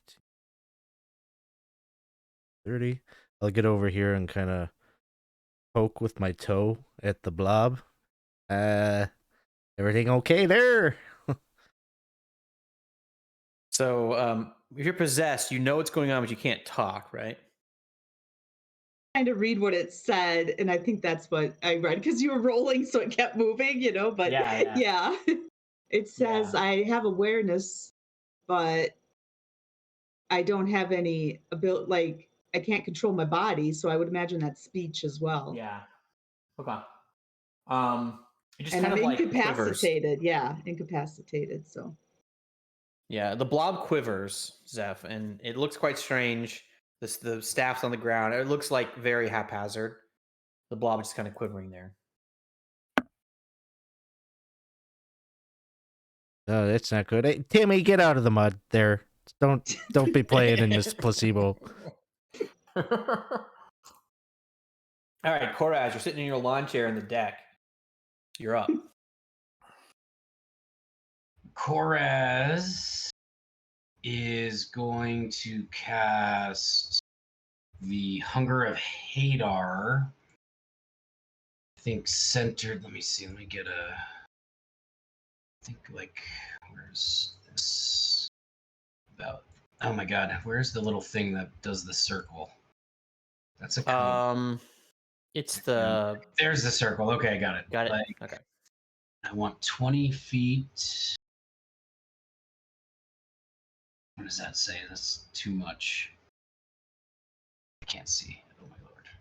If you cast it, I think it'll give you the option to put a template down. Oh really? Okay. Let me. I think. Try. If not, then we'll play with it. Oh, whoops! It rolled a bunch of stuff when I clicked cast. That'll be the damage. Oh, it didn't give you the template. Oh, well, that's too bad. Actually, I have an idea. You cast. But I can put in there. I want to center it so that it hits the ogre, and then like on the kind of like the outside of it, and then all the rest of like as many of these guys as I can. Cool. First level. Third level. Third level. Okay. So we'll take your damage, but I have it set up to have the saving. Well, it doesn't give a template. That's ridiculous. Okay. I'm wrong. All right, so you're gonna hit. So it's a range of how many feet? You say it was 10 feet? 20 foot radius. Okay. Oh, I did arms of Hadar. I clicked the wrong one. Yeah, hang on. I clicked the wrong one. No, that was me. No, you did it right. I clicked arms of Hadar. Whatever. Oh, okay. Oh, gotcha. What was the spell called? Hunger of Hadar? This is Hunger. This is Hunger of Hadar. So yeah, it puts down a 20-foot radius, right, for 1 minute with concentration, and I guess anybody starting there starting their turn in that area gets 2d6 cold damage, and then if they end their turn in that area, they'd have to make a dexterity savings throw or get 2d6 acid damage. Okay, cool. All right, so then when their turn starts, they'll take that damage, right? Am I understanding that correctly? Yeah, all the damage takes place during their turn. It's at the start of their turn and the end of their turn. If they're in the area, they would take damage. Cool. All right, so then that is the end of round 1. And we're going back to the top. And so the top of the ship, kind of on the, what is it called? The forecastle, the back of the ship. There are some vampires there, and they have crossbows. And so they're going to step up. Now, I have a question for you, Koraz. Is this obscuring vision? No light, magical or otherwise, can illuminate the area. And creatures fully within the area are blinded. It also counts as difficult terrain. Wow. Okay. There's a bunch of Cthulhu tentacles just coming out of this, whipping around. Yeah, it tastes good.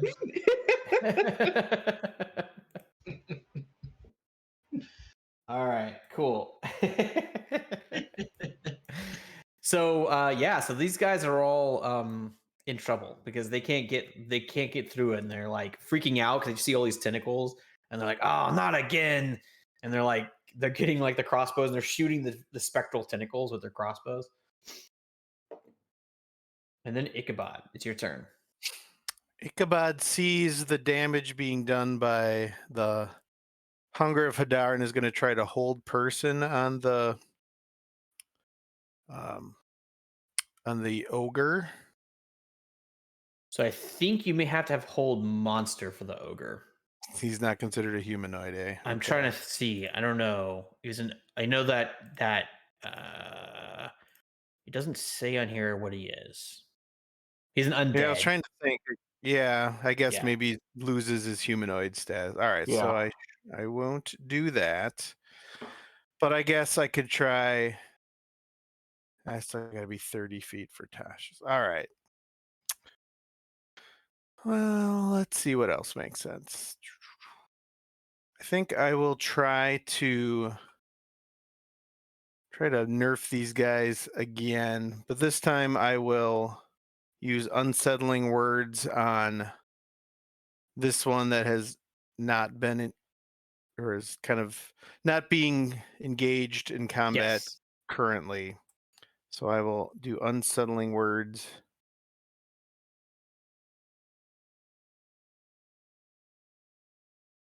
I skipped Grimzod somehow.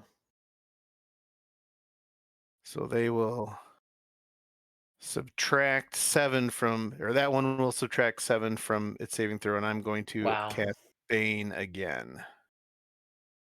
I don't think it can save, but we'll do it the smart way this time. On both of those two, again, we'll have to. All right. Well, you did it just about perfectly. They both failed. All right. One of them rolled a 2, and then with that -7, the other one is also baned. All right, that's good. My turn.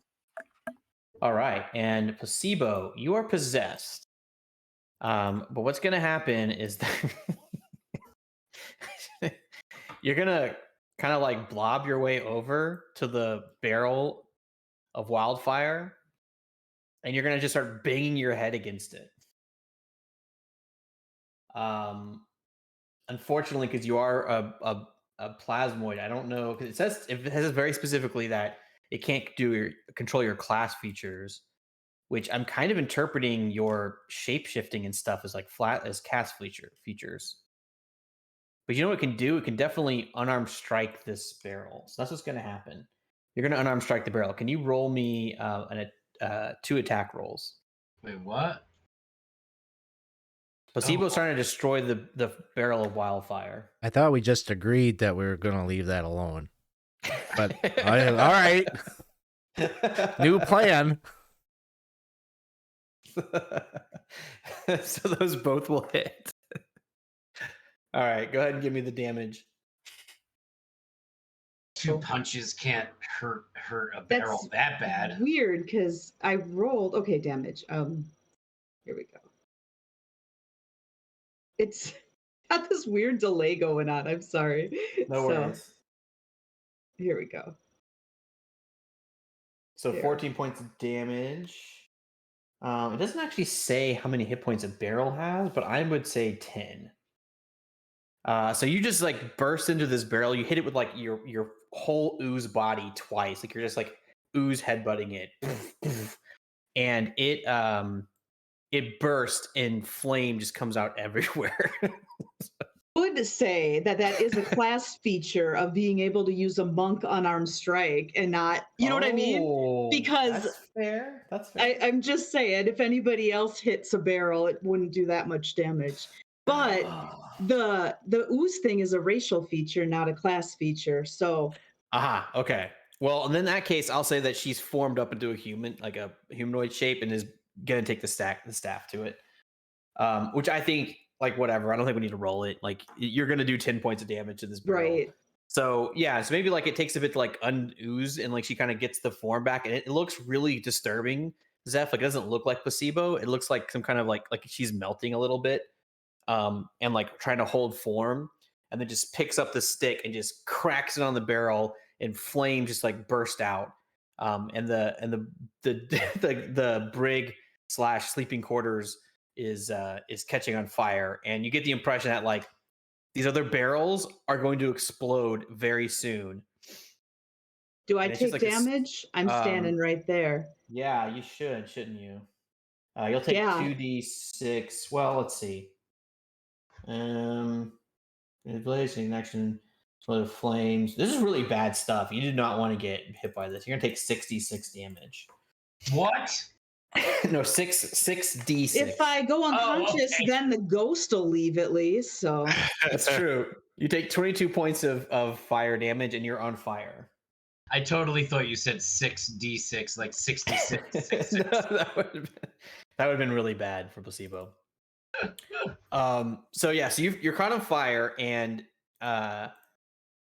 you don't get any kind of saves when you take damage from possession, right? Like you just like there's any saves. I'm here until the ghost leaves, I die, or someone does a cleric kind of thing. Yeah, I don't know if we have any cleric kind of thing. I was thinking that Zeph might, but no, it does not. I'm really good at beating up oozes. Let's hope so. That's true. Or just leave me fire. I mean, get the person out. So you're on fire now, and you're going to take that same damage every round. Again, you wouldn't know this, but Zeph, you would understand. She's coated in this like green flame, just like singeing her ooze body. And yeah, that's that turn. And then we're going back up to the top. And we're right back up with like these vampires at the top of the that's not true. Which one? Yeah, there we go. So they're just sort of like they're just shooting. They don't know what to do. They're like stuck, and they're trying to like figure out a plan, and they're just like jumping back and forth. They do hear a whole lot of slurping and oozing up to 30 feet away. They hear slurping and oozing. I can't wait to get to them to see what happens to them. So then Grimzod is going to take his turn. He'll step up, and he's just going to say, "You broke the pirate code. You embarrassed me in front of my new friends." And he will reach out and miss. I think he should get a second attack since he missed the surprise round. That's fair. I'll tell you what. I'll give you that. So he'll do another attack. He was holding his action. Oh my god. Okay. Jeez. That's not good. Okay. All right. So that's his turn. And then we're gonna go to the ogre zombie. So I first take some damage, right? Just straight up.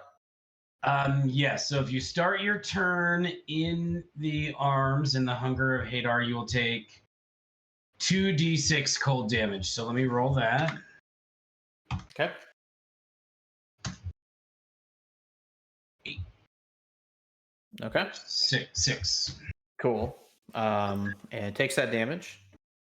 Yep. And then they're blind. Okay. And if they end their turn in the area, they will have to make a dexterity save. All right, I'm gonna roll a d. It's gonna run a random direction. I'm gonna roll a d12 like a clock. So 1 going up, 6 going down. So it's gonna run 10 o'clock, which I'm gonna say is kind of like this direction, and it's going to like stumble over the edge of the ship and like catch itself. And it's still and because of that, it's still in the area. So it'll take is it acid? It's a dexterity save of 14. And if it fails, it'll take 2d6 acid. Amazingly, it made it. It was a -2. It made it. Barely. Okay, cool. Maybe when the tentacles tries to reach out to grab it as it stumbles over the edge.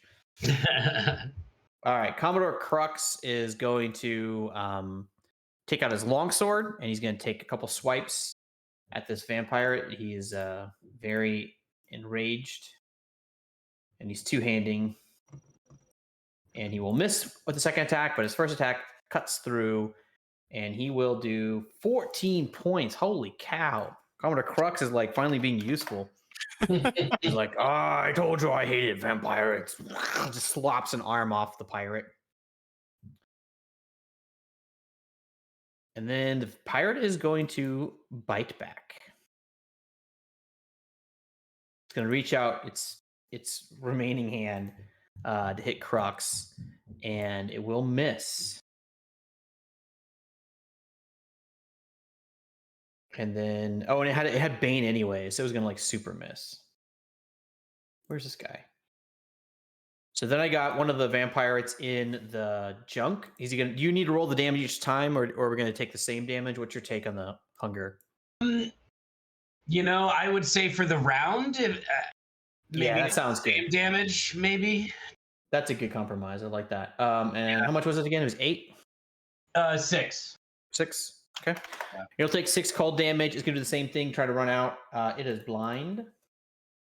So it will run in the direction of my roll. 7 o'clock. It's going to run, and it's going to bump into the ogre. And it will need to do the dexterity save. As one of the tentacles reaches out to grab its leg. Come here. And that's a fail.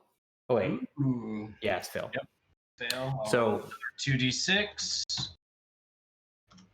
And this will be for the acid damage. Oh, and I hate to say it's immune to cold damage. Oh, yeah, but not immune to acid damage. Okay. So it'll take 7. I have a feeling it's not going to matter in a few rounds. I don't think the ship's going to be. Because everybody's going to be taking fire damage. That's right. All right. So same thing with this one. He's immune to the cold, but is still blinded. And he's going to run 3 o'clock. So he's going to go off the edge of the ship. And I'm actually going to say, because it's still dark, he's going to literally fall off the ship. And he's vampire overboard. He'll kind of start floating off into the ether. Nice. And he's still got a crossbow, so he'll get a couple shots. And then Zeph, it's your turn. You're watching Placebo just like beat the fuck out of these barrels, catching on fire. I like how your staff, Placebo, looks like it's got like a little skull on it. Yeah. Like, the symbol is fire. like perfectly placed. Yeah.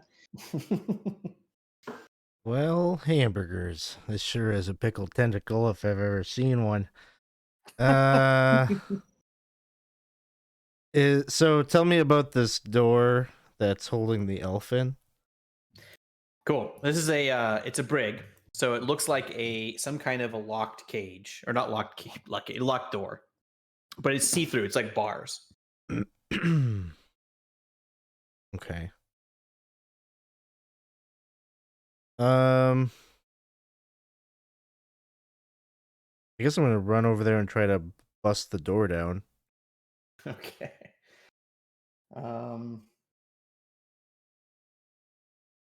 Yeah, and it is. Let me see. Check on this because I actually talked about this. It's actually I as you get closer to it, you realize it's also been kind of like it's like sort of barred shut, not locked shut. And yeah, you get that exact idea that you could potentially like bust off. It's like a makeshift brig is what you're seeing here. And so you feel like you could probably bust off some of the boards that are like keeping the door shut. I'm gonna say it'll be another athletics check with advantage with your crowbar. Do I think I'm with a magical weapon might be able to Oh, you're gonna try to like attack it? I think so. I don't know. I guess I'm sort of thinking like maybe I might have a better shot that way. Yeah, you could do that. What weapon do you have that's magical? Scimitar of Warning. Yeah. Oh, that might have had some impact on some stuff, but let's keep going. So go ahead and attack. As maybe we wouldn't have been caught off guard by a ghost. Yeah. I think you have to use it though, right? Don't you have to like, isn't it? It gives me advantage on initiative rolls, and then I can't be surprised. Okay. Well, you weren't surprised by the ghost. You still couldn't do anything about it because you were on the outside. So 13 will hit. So go ahead and give me a damage roll. So 7 total. So you break into one of the boards. You don't fully break it off, but you come close to knocking the boards down. There's like 3 boards on here. Okay, I'll make my second attack.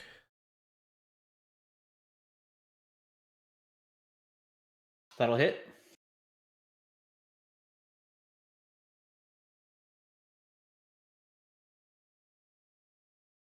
Total 5. Yeah. So you bust off the board and you cleave through a little bit of the second board. Like you're just kind of like hacking.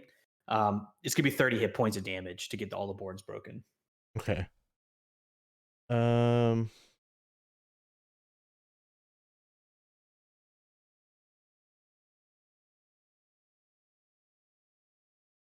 was just going to read what the Gathered Swarm says, whether that would help or not. What does the Gathering Swarm do? It's just like the thing that allows me to do either add damage, make the target. Yeah, it says target, not creature. So could I add D6 onto that? Yeah, for sure. And I always feel like the creature versus target stuff is kind of silly in D&D sometimes, So you're cutting something with a sword and your little guys are like attacking. Like I'm done with that. Little files, they're just filing down the bars or whatever. They're using their little, I guess you have hands. You don't have pincers, but and I don't know. Biting. Who knows what the larva might have, That's true. They're born with little lock picks. So 5 more damage. So so they're like ripping apart, like they're like all collectively trying to pull one of the nails out of the board. And we got like 1 nail out. There's 1 nail left. And I'll just be kind of feebly kind of talking back towards Placebo saying, I don't know if you can hear me, if that thing's got complete control, but gee whiz, that's going to be a big kablooey if you let that go. And Placebo just does nothing. Just like looks at you and she's on flames and her goo is kind of like melting and like reforming. So I guess I wouldn't be talking. I'd be like trying to do my telepathy to see if I can like reach her somewhere in the body. But that's a good question. Can you telepathically talk to someone who's possessed? You probably could talk to them, but they couldn't talk back, right? Or could they talk back? Could they talk back because they have control of their mind, but not their body? They've got awareness. I think that I'm gonna say you could talk back. I'm gonna say if you have awareness, you could do tell. You can't engage it, but you can respond to it if you're allowed to. I don't know if you are though. Yeah, the target can talk back telepathically. Yeah, so Placebo, you can talk back. You can respond. Okay, like on my turn, or just like right now? Sure, right now. Yeah, and like I don't want to do this. I'm not trying to do this. Should we still be trying to get the target out, or you want me to save you? Get the elf. Okay. All right, so we'll move on, and we'll get to these vampires up in the front. They're going to fight back, and this first one is going to try to get Grimzod. they're just having this vampire fight. I think they're swiping each other with their little claws. I think Grimzod's gonna dodge that though. Yep. So yeah, they are still Grimzod banned. is like a oh yeah. Grimzod is a sparkly vampire, and these guys don't look as sparkly as him. Yeah, he's very sparkly. These are like dead people. Sparkly, yeah. So- Even the token looks very different. That's true. I think I just looked up like handsome vampire character. And so he'll like deflect one of the arms, and then the other vampire that's next to him. Oh, actually, no. These are the ones up in the top. This vampire is going to try to like at the top. He's going to try to balance on the side and get around the tentacles, and realize that like he's just going to have to like jump through, and so he's going to run through the darkness. He doesn't start his turn there, but he's entering. Does he take the acid? Koraz? I think you're muted. Sorry, yeah. So yeah, he doesn't take the cold, but since he ends his turn in there, he'll have to take the dexterity savings throw for the acid. Cool. All right, let's do that. Oh, he passes it. Ugh. Did he? Oh yeah, they're dexterous. Mhm. Okay, and that'll be his turn. And then our last vampire is going to take a bite out of Crux. And New right. slogan. Take a bite out of Crux. He's baned as well, though. I'm not sure. He is Bane. This might save him. McVamp. It does not quite. So Crux will take the hit. Uh-oh. That was a lot. That was more dice than I thought. So he takes 15 points of damage as this vampire fire with its remaining arm just grabs onto Crux and just starts to like siphon life out of him. And let's see if he heals himself with that. Nope, does not. But you don't want to be killed by that. I'll tell you that. And then Koraz, you're up. You're concentrating on your spell, right? Mm-hmm. Okay. Yep. Cool. Sure am. And but I'm going to cast another spell that does not require concentration. Cool. I'm going to cast Eldritch Blast. I'm going to do the first one on the front. Oh, I'm trying to ping him, but it's not working. Oh. Is it a different button? In the This one? sometimes if you're in the template mode, it won't let you ping. Okay. One of the front left or front right? That one. So I'm gonna Eldritch Blast the first one. This one, we'll see if it hits, and then I'll decide on the second one. Cool. Hey, thanks for the cheer, Source Jones, Chris. I think Big that one. hits. That's a hit for sure. Hits just about anything except for like Tiamat. So that'll be a 4. And then you know what? I'm gonna hit it again. I'm gonna shoot at it again because that wasn't enough damage. So my second Eldritch Blast will also be at the same one. Okay. 16. Hits. All right. That's a little better. For 8. So your first blast blows a hole through his chest. The second one blows his head off, and it's just like a headless, armless body, and just slumps to the ground while it's like draining energy out of Crux. Crux looks back, gives you a big thumbs up.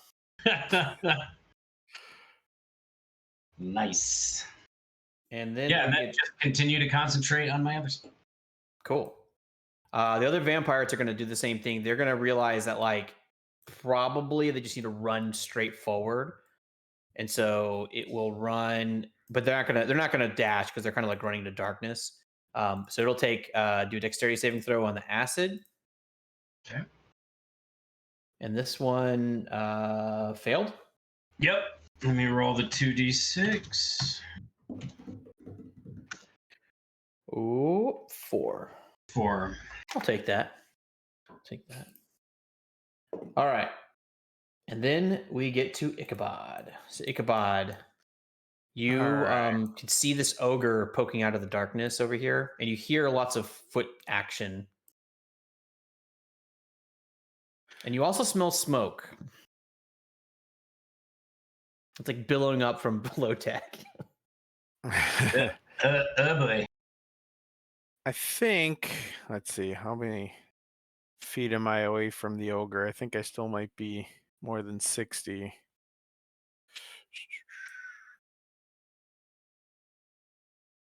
Nope, that's not what I want to do. Oh, he's exactly 60. Yeah, just about 60. All right, so I am going to, now that my GIF companion is not on death, not being siphoned, I will do vicious mockery on the ogre. All right, which is mockery. An ogre looks really foolish too. It's about to fall over the edge. So this is like you don't even have to say much. So he has It's to a do it scribe with situation. which he does. What? He's got a +2 or -2 It's +2. like It's got a minus -2 +2. Is he proficient with wisdom? He has a 6 wisdom. Even without that weird +2. Yeah, that's true. Yeah, he still So, failed. but- Okay, fair enough. So he just barely makes it. He's too like distracted, I guess. But anything else was Ichabod? I guess. Well, how bad does Crux look? He took a pretty good blow, but he shrugged it off. You've seen him take on worse. He's a Okay, beefy then guy. I'm gonna just hold tight and see how much damage that Hunger of Hadar can do before I have to alter tactics. So I'm good. Cool. So then Placebo, you are going to move up to Zeph, and you're first of all, you're on fire. So you're going to take 66 damage. 6d6. It doesn't make it better. It still sounds like I'm saying 66. That'll be 27 fire damage.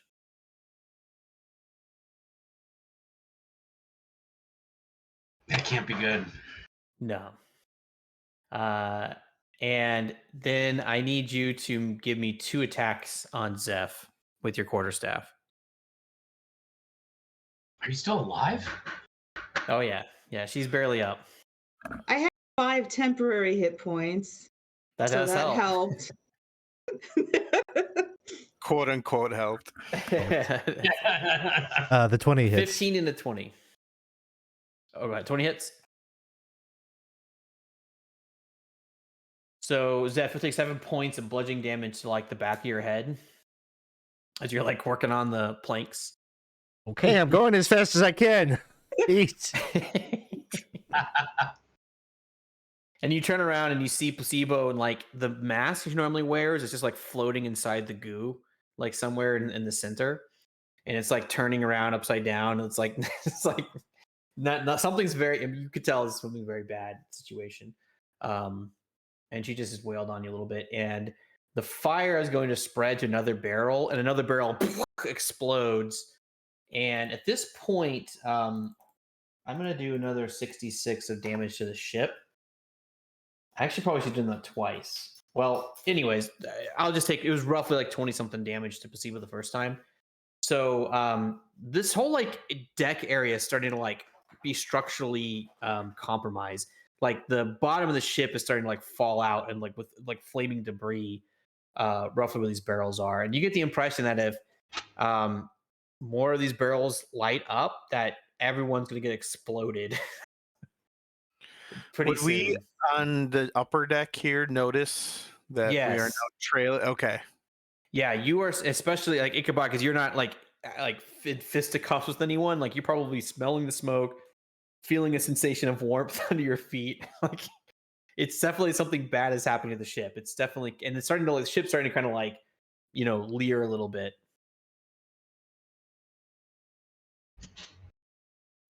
And everyone in combat maybe is a little bit less like clued in, especially the vampires who are just like, I got to figure out what's going on. They're just going to keep rushing through the darkness and just hoping for the best. And they've been pretty good about dodging the tentacles so far. It's unfortunate about that cold damage thing. Mm-hmm. What was the number? Was it 14 or 15? I guess it doesn't really matter. It was 14. So he's going to make it through. And then Grimzod is going to say, I think I smell burning. And he's just going to like tango. He's like fangs out, like going after this dude.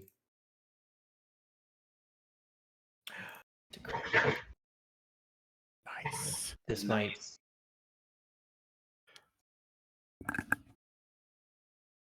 So he's sort of like smelling the burning. He's like, we have to get the prisoner out.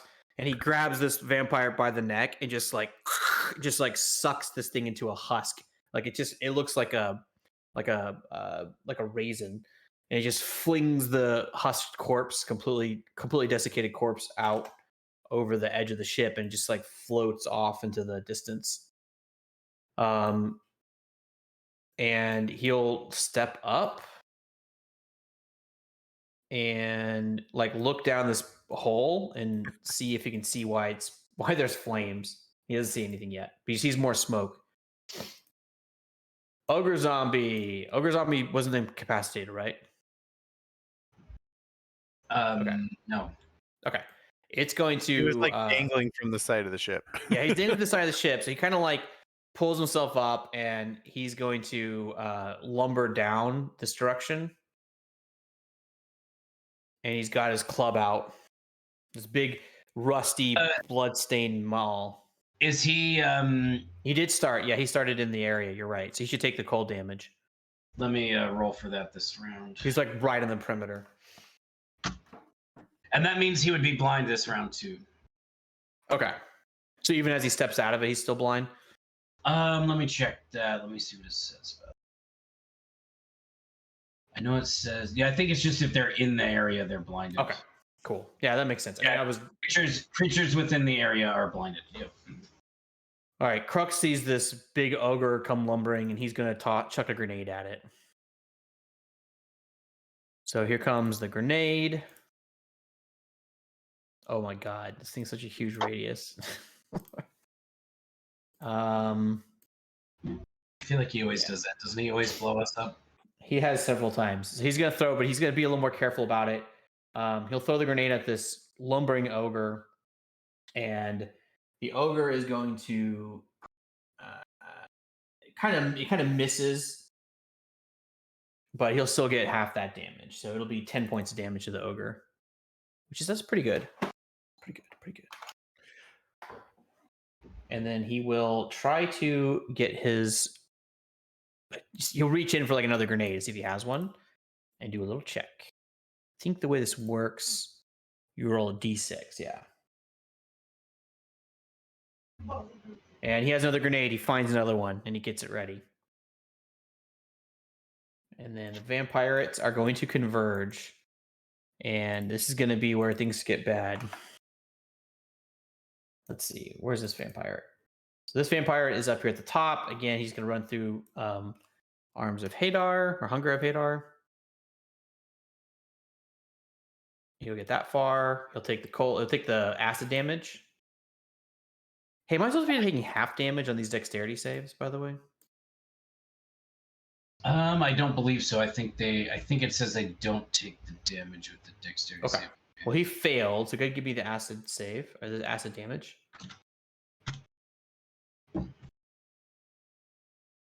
Ooh, that's a good one. 11. Nice. That's really good.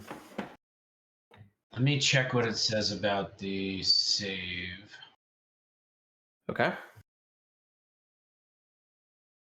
Yeah, if they succeed the savings throw, or they succeed the savings throw or take the damage, so it's not half damage.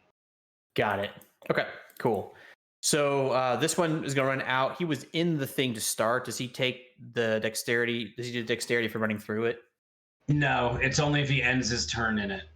Got it. Cool. So he's going to come out, and he's actually going to shoot Grimzod with the crossbow. And he's like, die! And Grimzod will take out here, dice. Grimdart will take 8 damage. An arrow just right in the shoulder. And then the next vampirate. This is the one that's floating off into space. I'm just gonna take him off the combat tracker. he's just gonna like, yeah, he's like, oh, I'm gonna mark him as defeated. He's not dead. Oh, whatever. He might as well be dead. All right. He's out, and then Zeph, it's your turn. Okay, let's see if we can break through here. One more. I'll make a swing at the cage. Okay.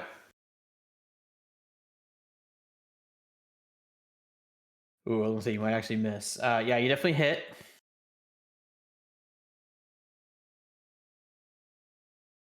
So another board comes clattering to the ground, and you even cut the next one. It's hanging by a thread. Some of your kids are hanging by it. Let's see. Throw the extra D6 on there from them. So they're kind of like picking at it. They've got it. It's like you feel like you just tug it, it'll come off, but it's still technically blocking you. It's got 1 hit point. Another swing. Come on. That's a hit. So that'll do it. You'll bust it off. So you cleave it off, and the door swings open with the pressure. Like it's not a locked door. Like you get the impression this is like almost a cabin that has been used as like a brig, and you can see more clearly now because there was like a little like there was like gaps like a window and everything. You could see this woman in there, but now you could really clearly see there's this woman wearing an ornate black dress. It looks like maybe almost like a high class like gown of some kind. She is very well kept. Like her hair is very nicely kept. She looks healthy. She looks like manicured, and she's sleeping on this bed. She does not react to you busting the door open, so you are certain she is unconscious.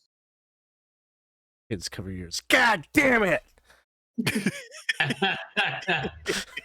I'm just gonna move in there, and I don't know. Do I have enough? Can I pick her up yet on my turn?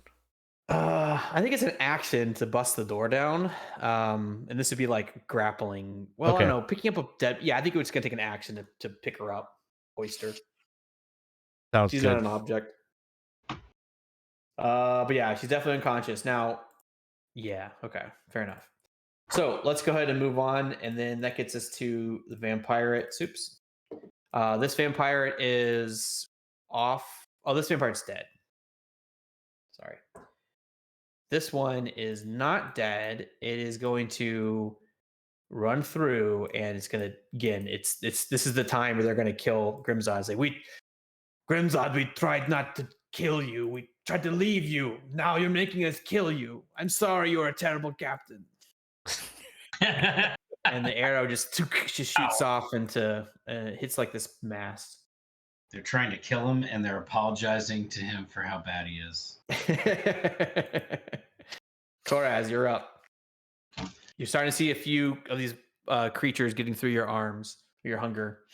Yep. And on that note, I think I'm going to try to take care of the guys in the back, and or should I take the ogre first? There's so many of these guys in the back. Mm-hmm. Yeah, I'm gonna fire an Eldritch Blast at this one first. See how it does.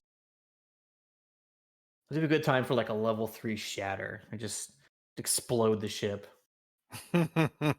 Does a 15 hit? Yes. Shatter, I don't think I can reach. It's only got a 16. Oh yeah. Spell Sniper only works on like attack rolls, right? On certain, yeah. On All right, so that's 3. Okay. I think it doubles my range, but that one's only a 30-foot. Yeah, that's right. And then I'm going to attack the same one again with another Eldritch Blast. Okay. 11?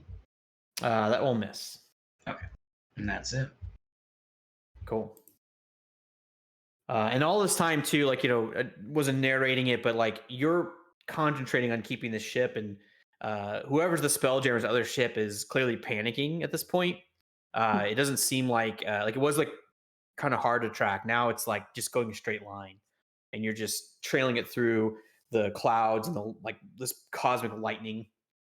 And then we'll take it to the top, and the vampire is going to start coming through. And again, they're just it's like what's the term? What was the name for the people who killed Caesar? It was like the Night of Long Knives or something like that. I don't know. That sounds made up. Right, sounds right to me.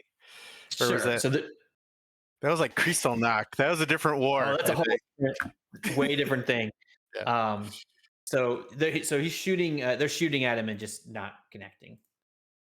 And then Ichabod, you're up. All right. So trying not to metagame here. So I think what I'm going to do is probably not the smartest, but he is worried that he sees the ship being destroyed. Obviously, there's smoke billowing out.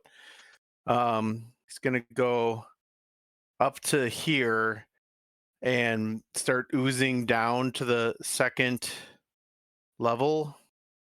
So I guess where would he? I think he'd probably come down. What, like somewhere over here? Yeah, and I will say like this hole is big enough you could drop your stuff through it and then ooze in. Yeah, I guess I was seeing it as like if it's as long as the circumference is greater than the brim of his hat, he could just kind of yeah, straight exactly. like down. I would interpret it that way. So you're going to drop down, and you're actually going to land into the second level of the deck of the ship. And let's see, I'm trying to think of you're going to land right here. Yeah, you're kind of oozing around the mast, and so you're going to land right there, and you end up in like this kind of like common room area where clearly the vampirates have been gambling and everything's kind of in shambles, but you maybe think that's always in shambles. Like it doesn't look like it's been like ransacked or anything. There's random cargo everywhere, and there's just a table full of like gold and trinkets and things like that. And it is very smoky, and you definitely can sense that the smoke is coming through the floorboards, but you could see enough. There's a lot of smoke billowing up through this stairway. But I don't see any additional holes that I could squirm down. So you could squirm through a crack in the floorboards. Yeah, then I'd have to leave my stuff behind. So I think you're not seeing anything like immediately to you, but you definitely get the impression you could I'll say this, probably there's holes in the wall, and you could try to like squirm through and maybe find another hole lower. There's quite a few holes in the wall. Okay. Well, my objective would be to try to get down to the level where I know my companions are and the secret weapon is. So if I can see a hole that would take me down another level in the most efficacious way, that's what I would be doing. Okay. So I'll tell you this. I think that it's in the heat of the moment, and it's obviously not actually illustrated, so it's kind of hard to like totally be fair about this. I'm going to have you do a perception check. This won't be your action, but this will be like you kind of like wrapping your mind around the situation. Okay. It's kind of a stand-in for like perception and also like thinking through like where could I go. Cool. And so yeah, you're going to basically say like, hey, I could ooze out this wall, and I remember there were a lot of holes on this side of the ship, or I guess probably more like this side of the ship, right? That no, that's wrong. I'm sorry, I had it right. Yeah, you recognize there were a lot of holes. Like you remember Placebo went through a hole on this side of the ship over here, so you could probably ooze out and find a hole. And what'll be the case is that you'll be able to find something pretty quickly to get down to this bottom level. And you see smoke billowing out the side of the ship whenever you go out there. So what I'll say is I'll move you just so you can kind of see what's going on in case it becomes relevant. You're going to be like right there. Okay. And I probably would have had to dash to get that far anyway. So all I would have left is a bonus action. And do I see with the smoke, do I see what's happening on, this side of the ship? Yeah. So when you come into the bottom of the ship, you see Placebo on fire, also in a really strange shape you've never seen her in. You see that there are flames engulfing this whole like area, and you see these very dynamite-looking barrels that are on fire. And you put two and two together and you also see there's the door bust. I mean, you can see pretty much it's hazy, but you can see what's going on. It's not obscured, maybe lightly obscured. All right, so I know there's a ghost that can possess, and I haven't seen the ghost. I see my sister in a very unfamiliar shape, very damaged. Mm-hmm. Would I logically assume she's possessed, or would you like me to roll something? I think your hitter's smart enough. You would know. Put two and two together. All right. I don't know that Ichabod. I mean, I'm a sage. I think I have that like researcher sage background, so I guess I don't know how much he knows about what can counter that. I mean, his instinct would be to use healing word to try to help her, but if he knows that she needs to go unconscious in order to be freed from the ghost, he wouldn't do that. So I'll tell you what. Let's do a history check. Okay. Basically, have you ever read about this? Have you ever heard stories about ghosts? I will say, from your recollection, and again, this is all happening in the heat of the battle, in your recollection that there's really only one way to get rid of a ghost, or really two ways. One is like exorcism, which you don't feel capable of doing. Well, let me actually look at your spells, just to make sure. No, there's Okay. I have nothing that No protection of good from evil. Okay. No. And then the other option is in theory death, but like it's really more the ghost is going to leave any body that doesn't feel like it needs to be. It's no longer useful to it. So you get the impression that probably what's going to happen is Placebo is going to go unconscious, and the ghost is going to try to possess somebody else. All right, so then he will not use healing word, but plan to kind of run over there and at least be around to help her if she goes unconscious, when she goes unconscious. Okay. Speaking of going unconscious, Placebo, I'm going to roll the fire damage. I'm on fire. You're on fire, and you're like... And Yep, that'll 25. Do it. So Placebo just blobs down. The mask kind of clatters on the floor alongside the quarterstaff. And then the ghost is going to get out. And it's not the ghost's turn, so it's just going to be like hanging out there. Is the ghost on fire then? Like, am I still on fire even though I'm unconscious? How does this fire thing work? You're still on fire, I think. So okay. We got a problem. That's okay. Yeah. We got a healing type hanging around. hopefully I really hate for you to die from fire. Well, and so I just went unconscious now, so I don't do a death save till my next turn. Is that how that works? Do I have to do that? Yeah, that's right. now? Yeah. Like imagine if you got like attacked. Okay. I see. This is the start of your turn. Let me double check how this works. I don't know if this happens at the end of the turn or the start of the turn. I'm all thrown off because I'm not exactly playing my character. Yeah, exactly. So I'm going to say that I'm just going to say no. You're just unconscious and on a flaming ball of goo. Gotcha. All right. So then the vampires come up, and they're just going to keep saying vampires come up because they have like so many of these vampires. So they're going to keep shooting at Grimzod. They're trying to kill Grimzod before it's too late, before he tries to take things back. And that will hit. Man, these guys have pretty strong crossbows. So Grimzod takes another blow, and then it is Grimzod's turn, and he is going to... What is he going to do? I think he's going to go after these vampirates. Because they keep shooting him. He'll say, Crocs, I order you to kill this ogre. And he's just going to like run up and grab this first vampirate and just try to kill him. I have a feeling Crux is going to stop attacking the ogre just to stay. Yeah. All right, so he'll hit this guy, and he'll do a whopping 20. Yeah, he's just sort of like draining him of essence. And now it's the ghost's turn. Nope. I think I just messed up. Yeah, the ghost is fine. Okay. And the ghost is going to roll a d6 to see if it recharges its possession. Oh, great. No. Of course.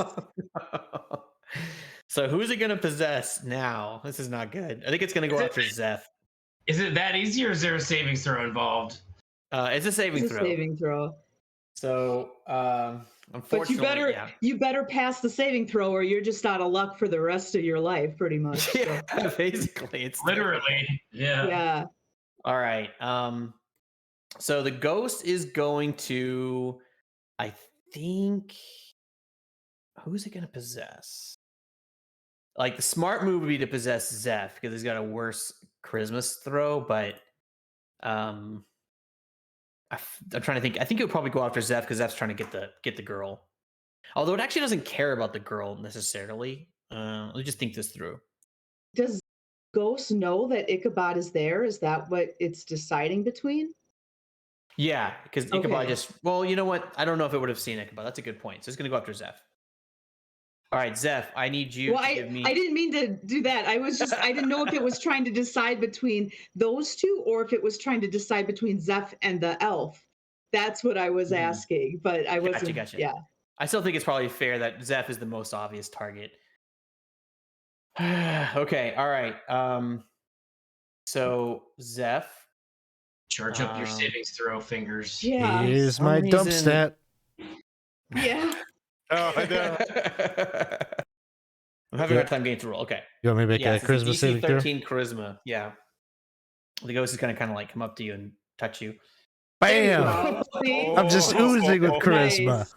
Nice. Oh, hey! It's That too might have been- disturbing to jump in here. You have to manage 200 kids. It's like, do you really want this responsibility, Ghost? I could use a little break. Like voluntary possession.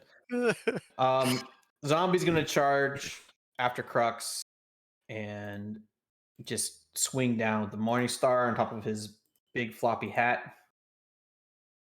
And Crux just sidesteps it. We'll have to do better than that. And he's gonna go longsword on him. This ended up being a scarier fight than I thought it was going to be. So it'll hit twice. We'll do 11 and 10. So 21 total damage. Just cuts like right across the ogre zombie, and like a little bit of like entrails come out, putrefied entrails. And then he will say, "We need to get off the ship. It's going down." And then the vampire's going to come out, and it's just going to come rushing out after Grimzod. So, "You're not leaving, Grimzod. You doomed us. This is happening because of you." And like they're just yelling at him. And miss. And if you're on deck, you would see... What's that? You mutinied yourself. This is all your fault. That's right. You made us do this. Gosh. Oh, they are not even coming close to hitting him. All right, They're so Zeph. conflicted. They like the guy. They just don't appreciate his leadership skills. All right, Zeph. And actually, I would have said that probably. Let me just this ghost. It's trying to see if it's an action. Okay, so yeah, I can't do that. Dang it. What's the range and possession? Within 5 feet. Okay. All right. Yep. There's a ghost there. It's just hanging around. Well, Actually, no. It would have gone through the floor of the ship. So it's just like when it failed its possession. well, that's just fine. Let's see. Well, if Ichabod's there, Ichabod can get Placebo up. I'll I just don't know if do I feed her a healing potion or do I just pick her up and screw it. Can't rely on anybody to do anything. You got to do it yourself. I'm just gonna pick her up and we're gonna start moving on out of here. All right, so I will say that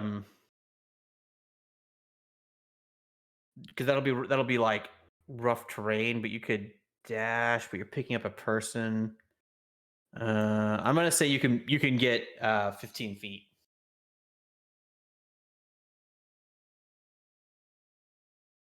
Right.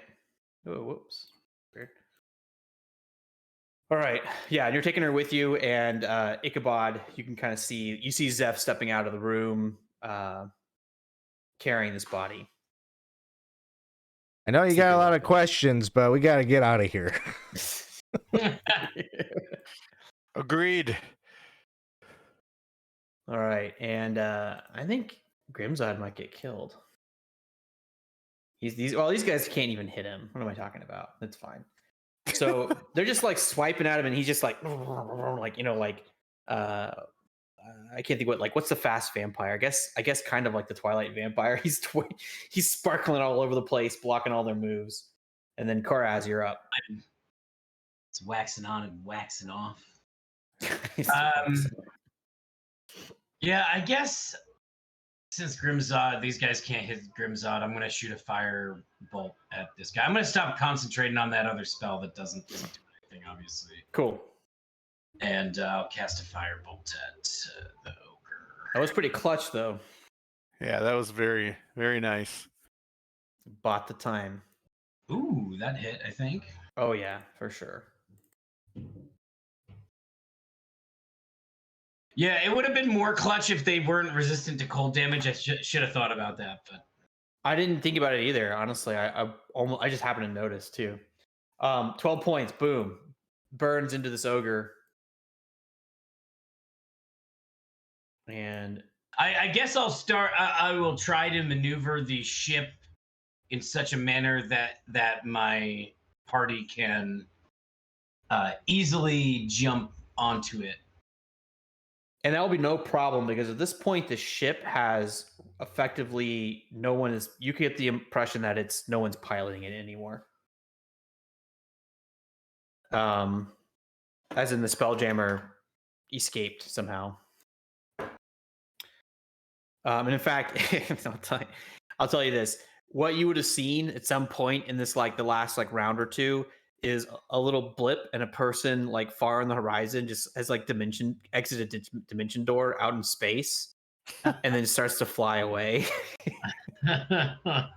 He casts a dimension door and then fly in itself to escape. And it's a vampire, doesn't need to breathe. Grimzod takes another arrow to the chest and he's starting to look a little bit like a pincushion. Ichabod, there's a moment of truth. Oops. Yeah, healing word, 3rd level on Placebo.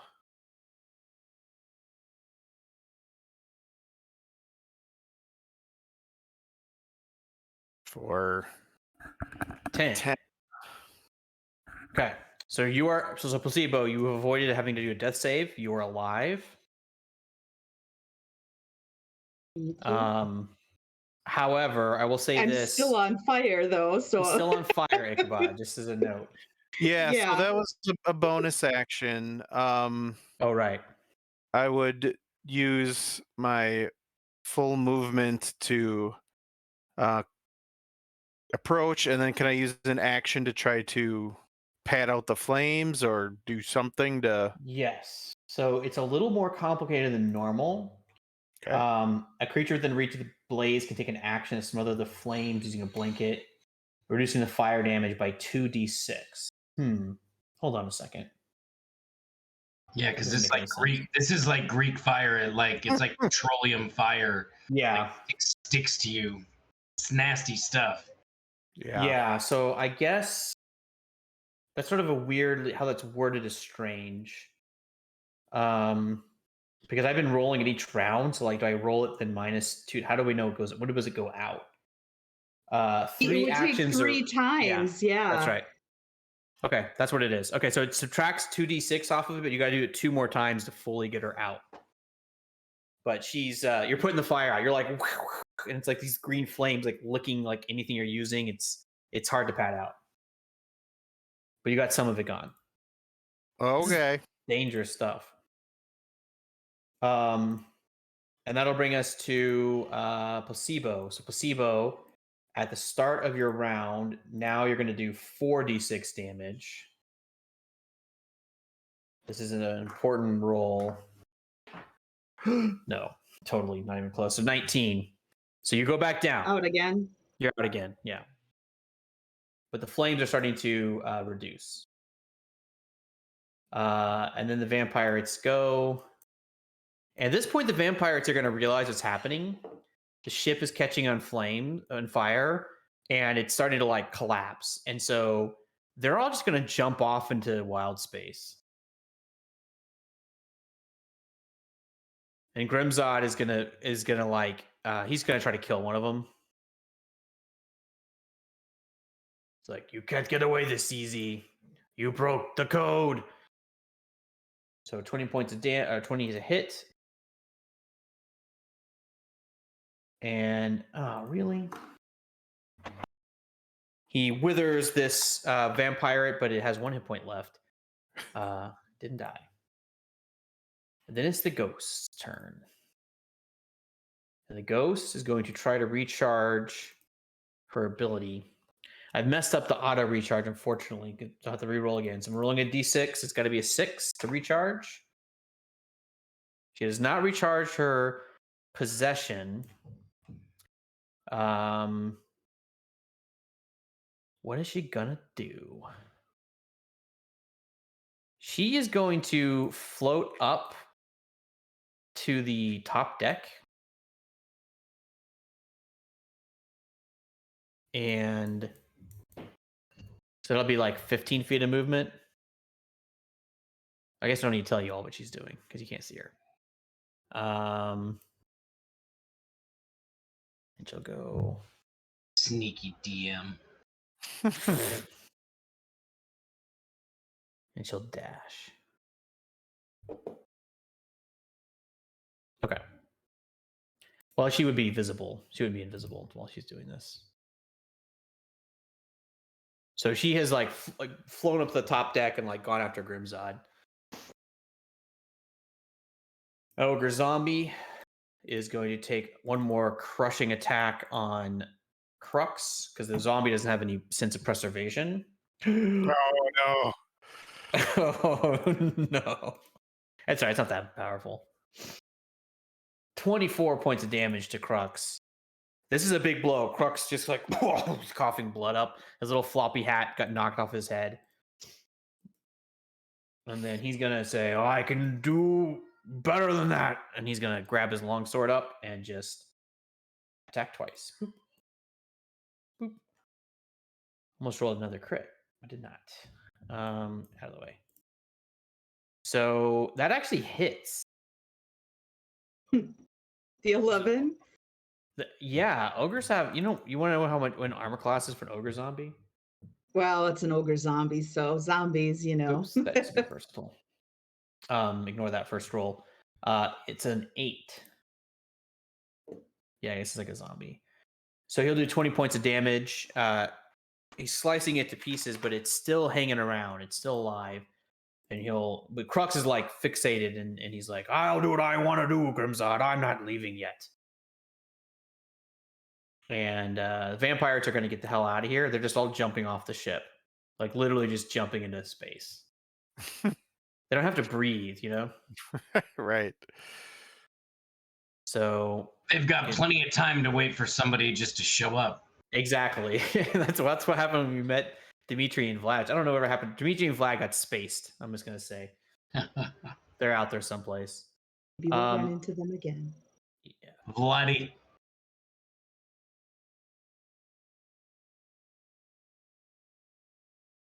All right. So Grimzod just like trying to get revenge. And the vampires are all just flying off. And Zeph, you have your turn. You see the smoke. Placebo's on fire, but she seems to be She seems to be doing better. I don't know.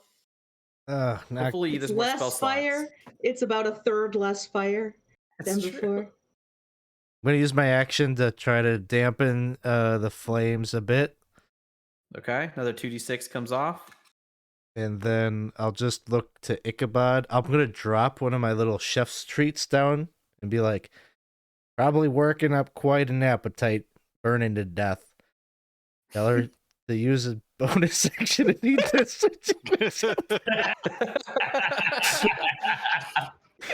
And just keep moving 15 more feet. Yeah, you'll only get 50 more feet. I think this is roughly where the hole was. So you could see out the hole, like the smoke was just like, but you can like kind of like realize you can get out. Now you can't breathe. So if you get, there's like an air envelope around the ship, but you can't just like jump into space and like float freely. You have, that's not true. You have a limited amount of time if you do that. You have like a minute, I think, or something like that, or an hour maybe. All the vampires just gonna go. I'm not gonna do any more like opportunity attacks. They're just all gonna get the hell out of here. So, like, abandon ship. Koraz, you brought the ship close, so I'm gonna say that you're like right. You can get it basically right next to the ship. However you want to, wherever you want to be, you can put the ship. Where do you want to put it? I think I'm going to place it to like basically alongside of it, but somewhat underneath and below. So if you were on one, say the starboard side of the ship, you could just step off the side and drop down onto our deck. Perfect. And that's what we're gonna do. We're going to just kind of like turn all the vampires off. They're all just floating off now.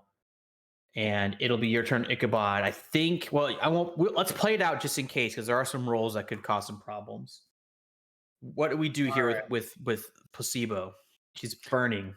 Yeah, Ichabod's gonna use his action to put the last of the flames out. Okay. And then bonus action healing word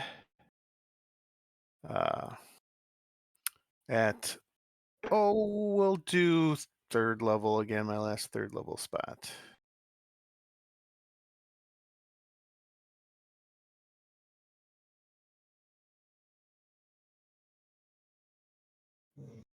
$11. All right, Placebo, you wake up and yes, you were fully aware of all the things that are happening. And you see the flames everywhere. Oh, I'm sorry, Ichabod, did you want to move at all? I think he would wait for her to get up. He would wait for her. All right, Placebo.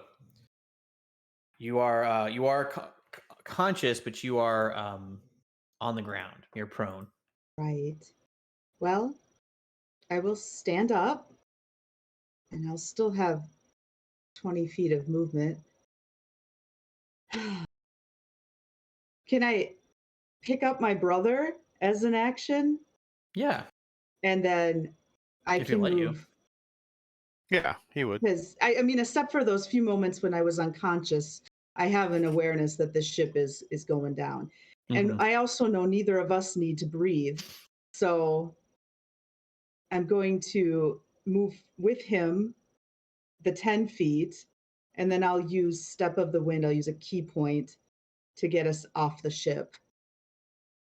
All right. So I'm going to say, so that would that be a total of 50 feet?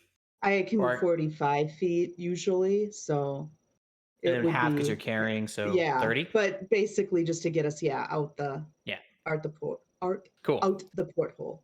So you jump out the porthole, and as you're jumping out the porthole, you can hear like the flames, like another barrel bursts, and then another barrel bursts, and it's just like the ship is just cracking apart.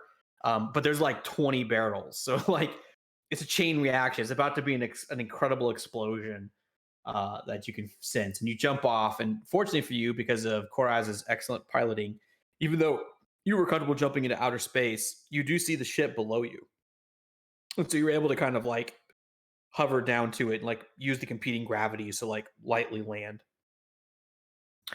Grimzod's going to do the same. He's going to realize that he got caught up in things. He's going to look at Agony. At first, he's going to take a swipe at Agony and say, You betrayed me, Agony. I made you what you are, and you tried to take this from me. Not very nice. And so he will reach out to grab her, and he will drain her a little bit. Not enough to kill. Too bad. And then he will hop off the ship and try to land on the deck. Agony is going to try one more time to get her possession back. Too bad. And she is just going to like merge into the ship, cackling maniacally, and she'll say, Grimzod, I'm free now. You can't keep me chained here anymore. And she just laughs maniacally. Ogre Zombie is going to try to go for another critical hit so he can kill Crux. So I'll have fewer NPCs to control. And then get a critical, but it hit him. Let's see. This is no. 6 points of damage. Crux is alive. Aha. You're gonna have to do his voice another week. That's right. Crux will be like, oh, this hurts. Crux is gonna try to kill this stupid zombie. And I think he might. He might get it. He might get it. That's not gonna do it. Nope. He's shy for 2 hit points.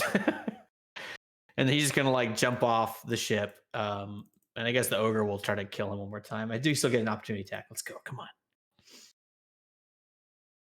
God. Okay, fine. Look, it's right there. And so Crux goes floating down. He's fine. Good old Crux.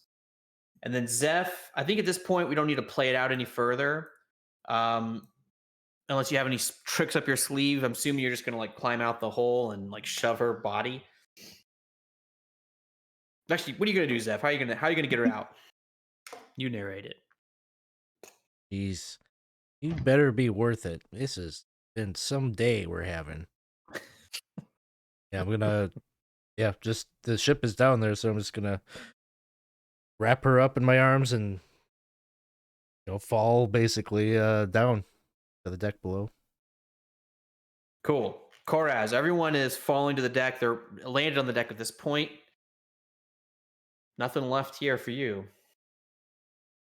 Yeah, I'm gonna. I'm picturing myself as kind of the rat fink on top of the, the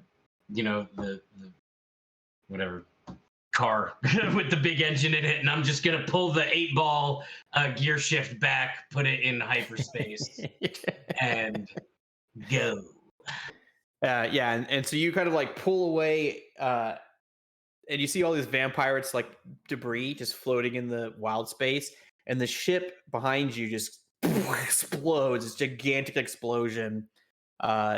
Just incredible velocity and force. You could tell that if you'd been on that ship, you would have absolutely been killed.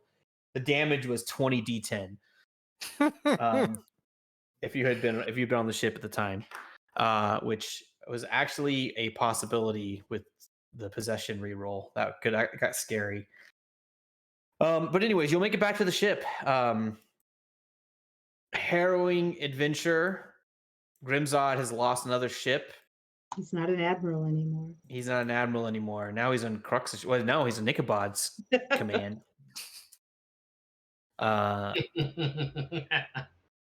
Crux is gonna kind of pat Grimzod on the back and say, "You know what? You did a great job, actually. But I guess you're not an admiral anymore, are you?" Oh, and he'll just kind of pick on him a little. And Grimzod will say, "Well.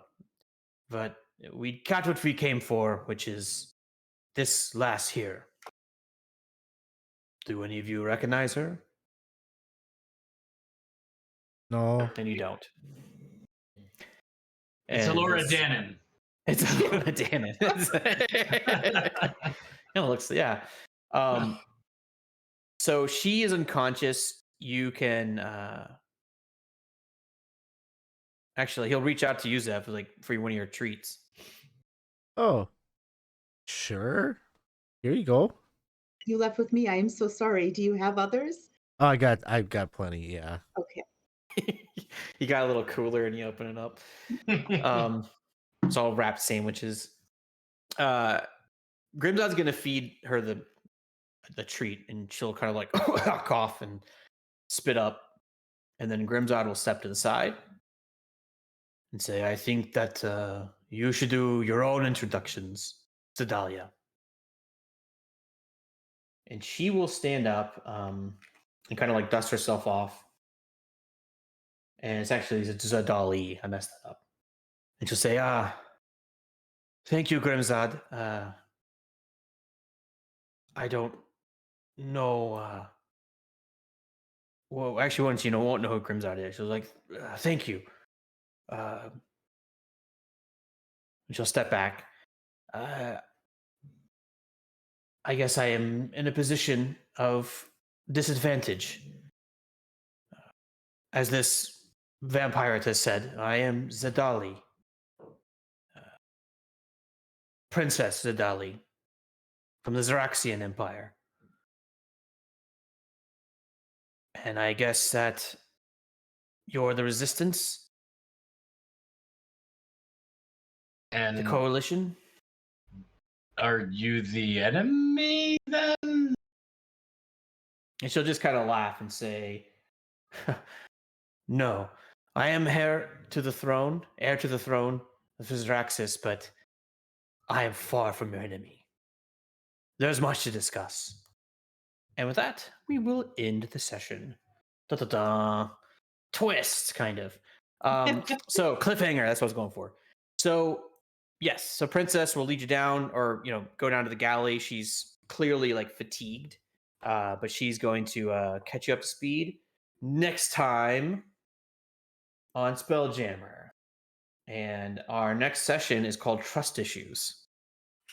So we will find out in Trust Issues who you trust and who you're going to get help from and what the heck is going on. Why is there a princess from the Xaryxian Empire on Grimzod's ship? And why is she not your enemy? We're going to find out next time on Spelljammer. So that is it for our session today. And thank you, party, for hanging out and kind of getting back up to speed. I know it's been a little bit long. I think you all played your characters well, and you survived the exploding ship. But we're finished. We're wrapped. So that said, a couple quick things, and then we'll shut things down and raid somebody. So first of all, I've been hanging out with us. Thank you all for hanging out. This is 20 Sides Every Story. We play D&D all the time. Like always, jump in, please, to the Discord. If you like how we play games and you just want to talk and hang out, or you want to talk about Minecraft, like Tux is in the audience. He's always running a Minecraft session or Minecraft server or whatever. But come hang out with us. We recruit from our community in the Discord, play games on the channel.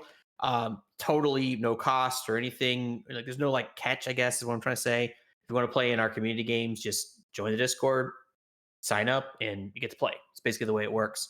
It's a really cool system.